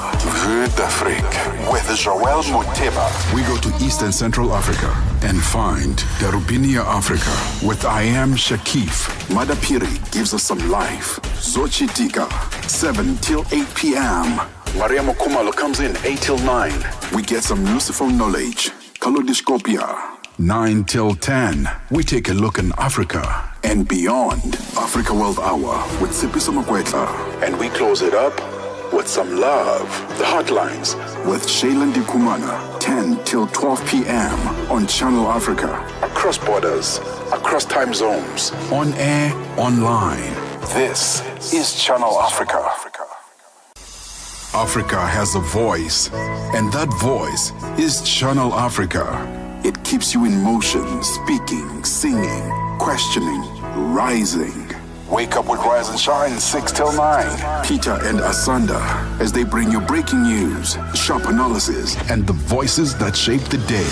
At mid-morning, we get on the move with Palisa and Benjamin, digging into the African lifestyle, people, and the things that make Africa smile. 12 till 1, Africa Update with Lulu Kabu, getting in-depth, powerful stories, and the perspective you won't hear anywhere else. The Upside, 1 till 4, live and real, with Tepu Kholikweleni and Nompumelelo Ngubeni. Tame Ngubeni talks money, Africa in business, 4 till 5 p.m. 5 till 6, we put on a little bit more color. Vue d'Afrique with Joel Moteba. We go to East and Central Africa and find Darubinia Africa with I Am Shakif. Madapiri gives us some life. Zochitika, 7 till 8 p.m. Maria Mokumalo comes in 8 till 9. We get some useful knowledge. Kalodiscopia. 9 till 10. We take a look in Africa and beyond. Africa World Hour with Sipiso Makwetla. And we close it up with some love. Papa Show. Some beautiful music there. Amak Don is featured on this one. It's titled Fire, Fire, Fire. And we've definitely had a fire show, let me tell you one thing. Because we've had conversations that have been quite reflective, have been a lot of learning, and we even got in a beautiful poem in the 3 hours of the show today. So hey, that's really some incredible conversations that we've had. Yeah, we were deep today, ne? We were so deep. Yeah, a little bit deep today. Yeah. But hey, we're waiting for Lulu Gabu. She's actually walking in to tell us what's coming up on the Africa Updates. That's the show that's coming up after On the Move from 12 to 1 p.m. Central Africa time. So we continue with the good content here on Channel Africa as we continue to give you that African perspective. But don't forget, you can still have your say on the conversations we've had on the show today at Channel Africa 1, on X, on Instagram, on TikTok, on YouTube. We love having you there, on Facebook, Channel Africa, and of course on our streaming platforms and WhatsApp. So there's so many ways to interact. There are no excuses. Lulu is here to let us know what's coming up on today's Africa Update. Good morning, Lulu. Good morning. It's a happy Thursday. Happy Thursday. Yes, but a lot is happening across the globe. We continue our coverage of the Israel-Iran crisis. Is this World War III?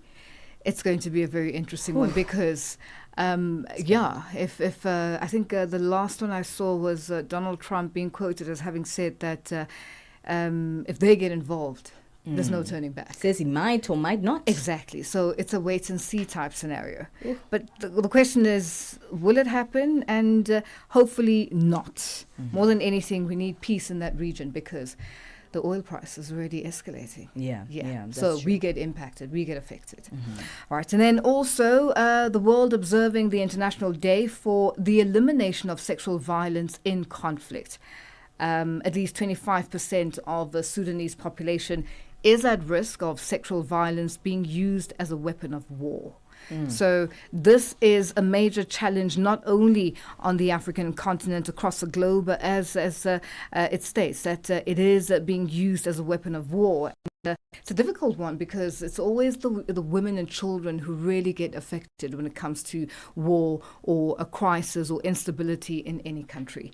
And then also Rwanda and the DRC having initialed a draft agreement in an aim to stop the war in the DRC. Hopefully this will hold. Yeah. So all of that and more coming up in Africa Update. All right. Thank you, Lulu. We're looking forward to the Africa Update. Straight after On the Move, in just a couple of minutes, you'll be able to find out more details on the latest going on the continent and the world over. But thank you so much. It's always a pleasure to hang out with you on the Move. And Benjamin and I will be back tomorrow. It's going to be a Friday, so we're going to be having a good time. Let's play you out with this one. It's titled Shut Down. Have a great day, Africa.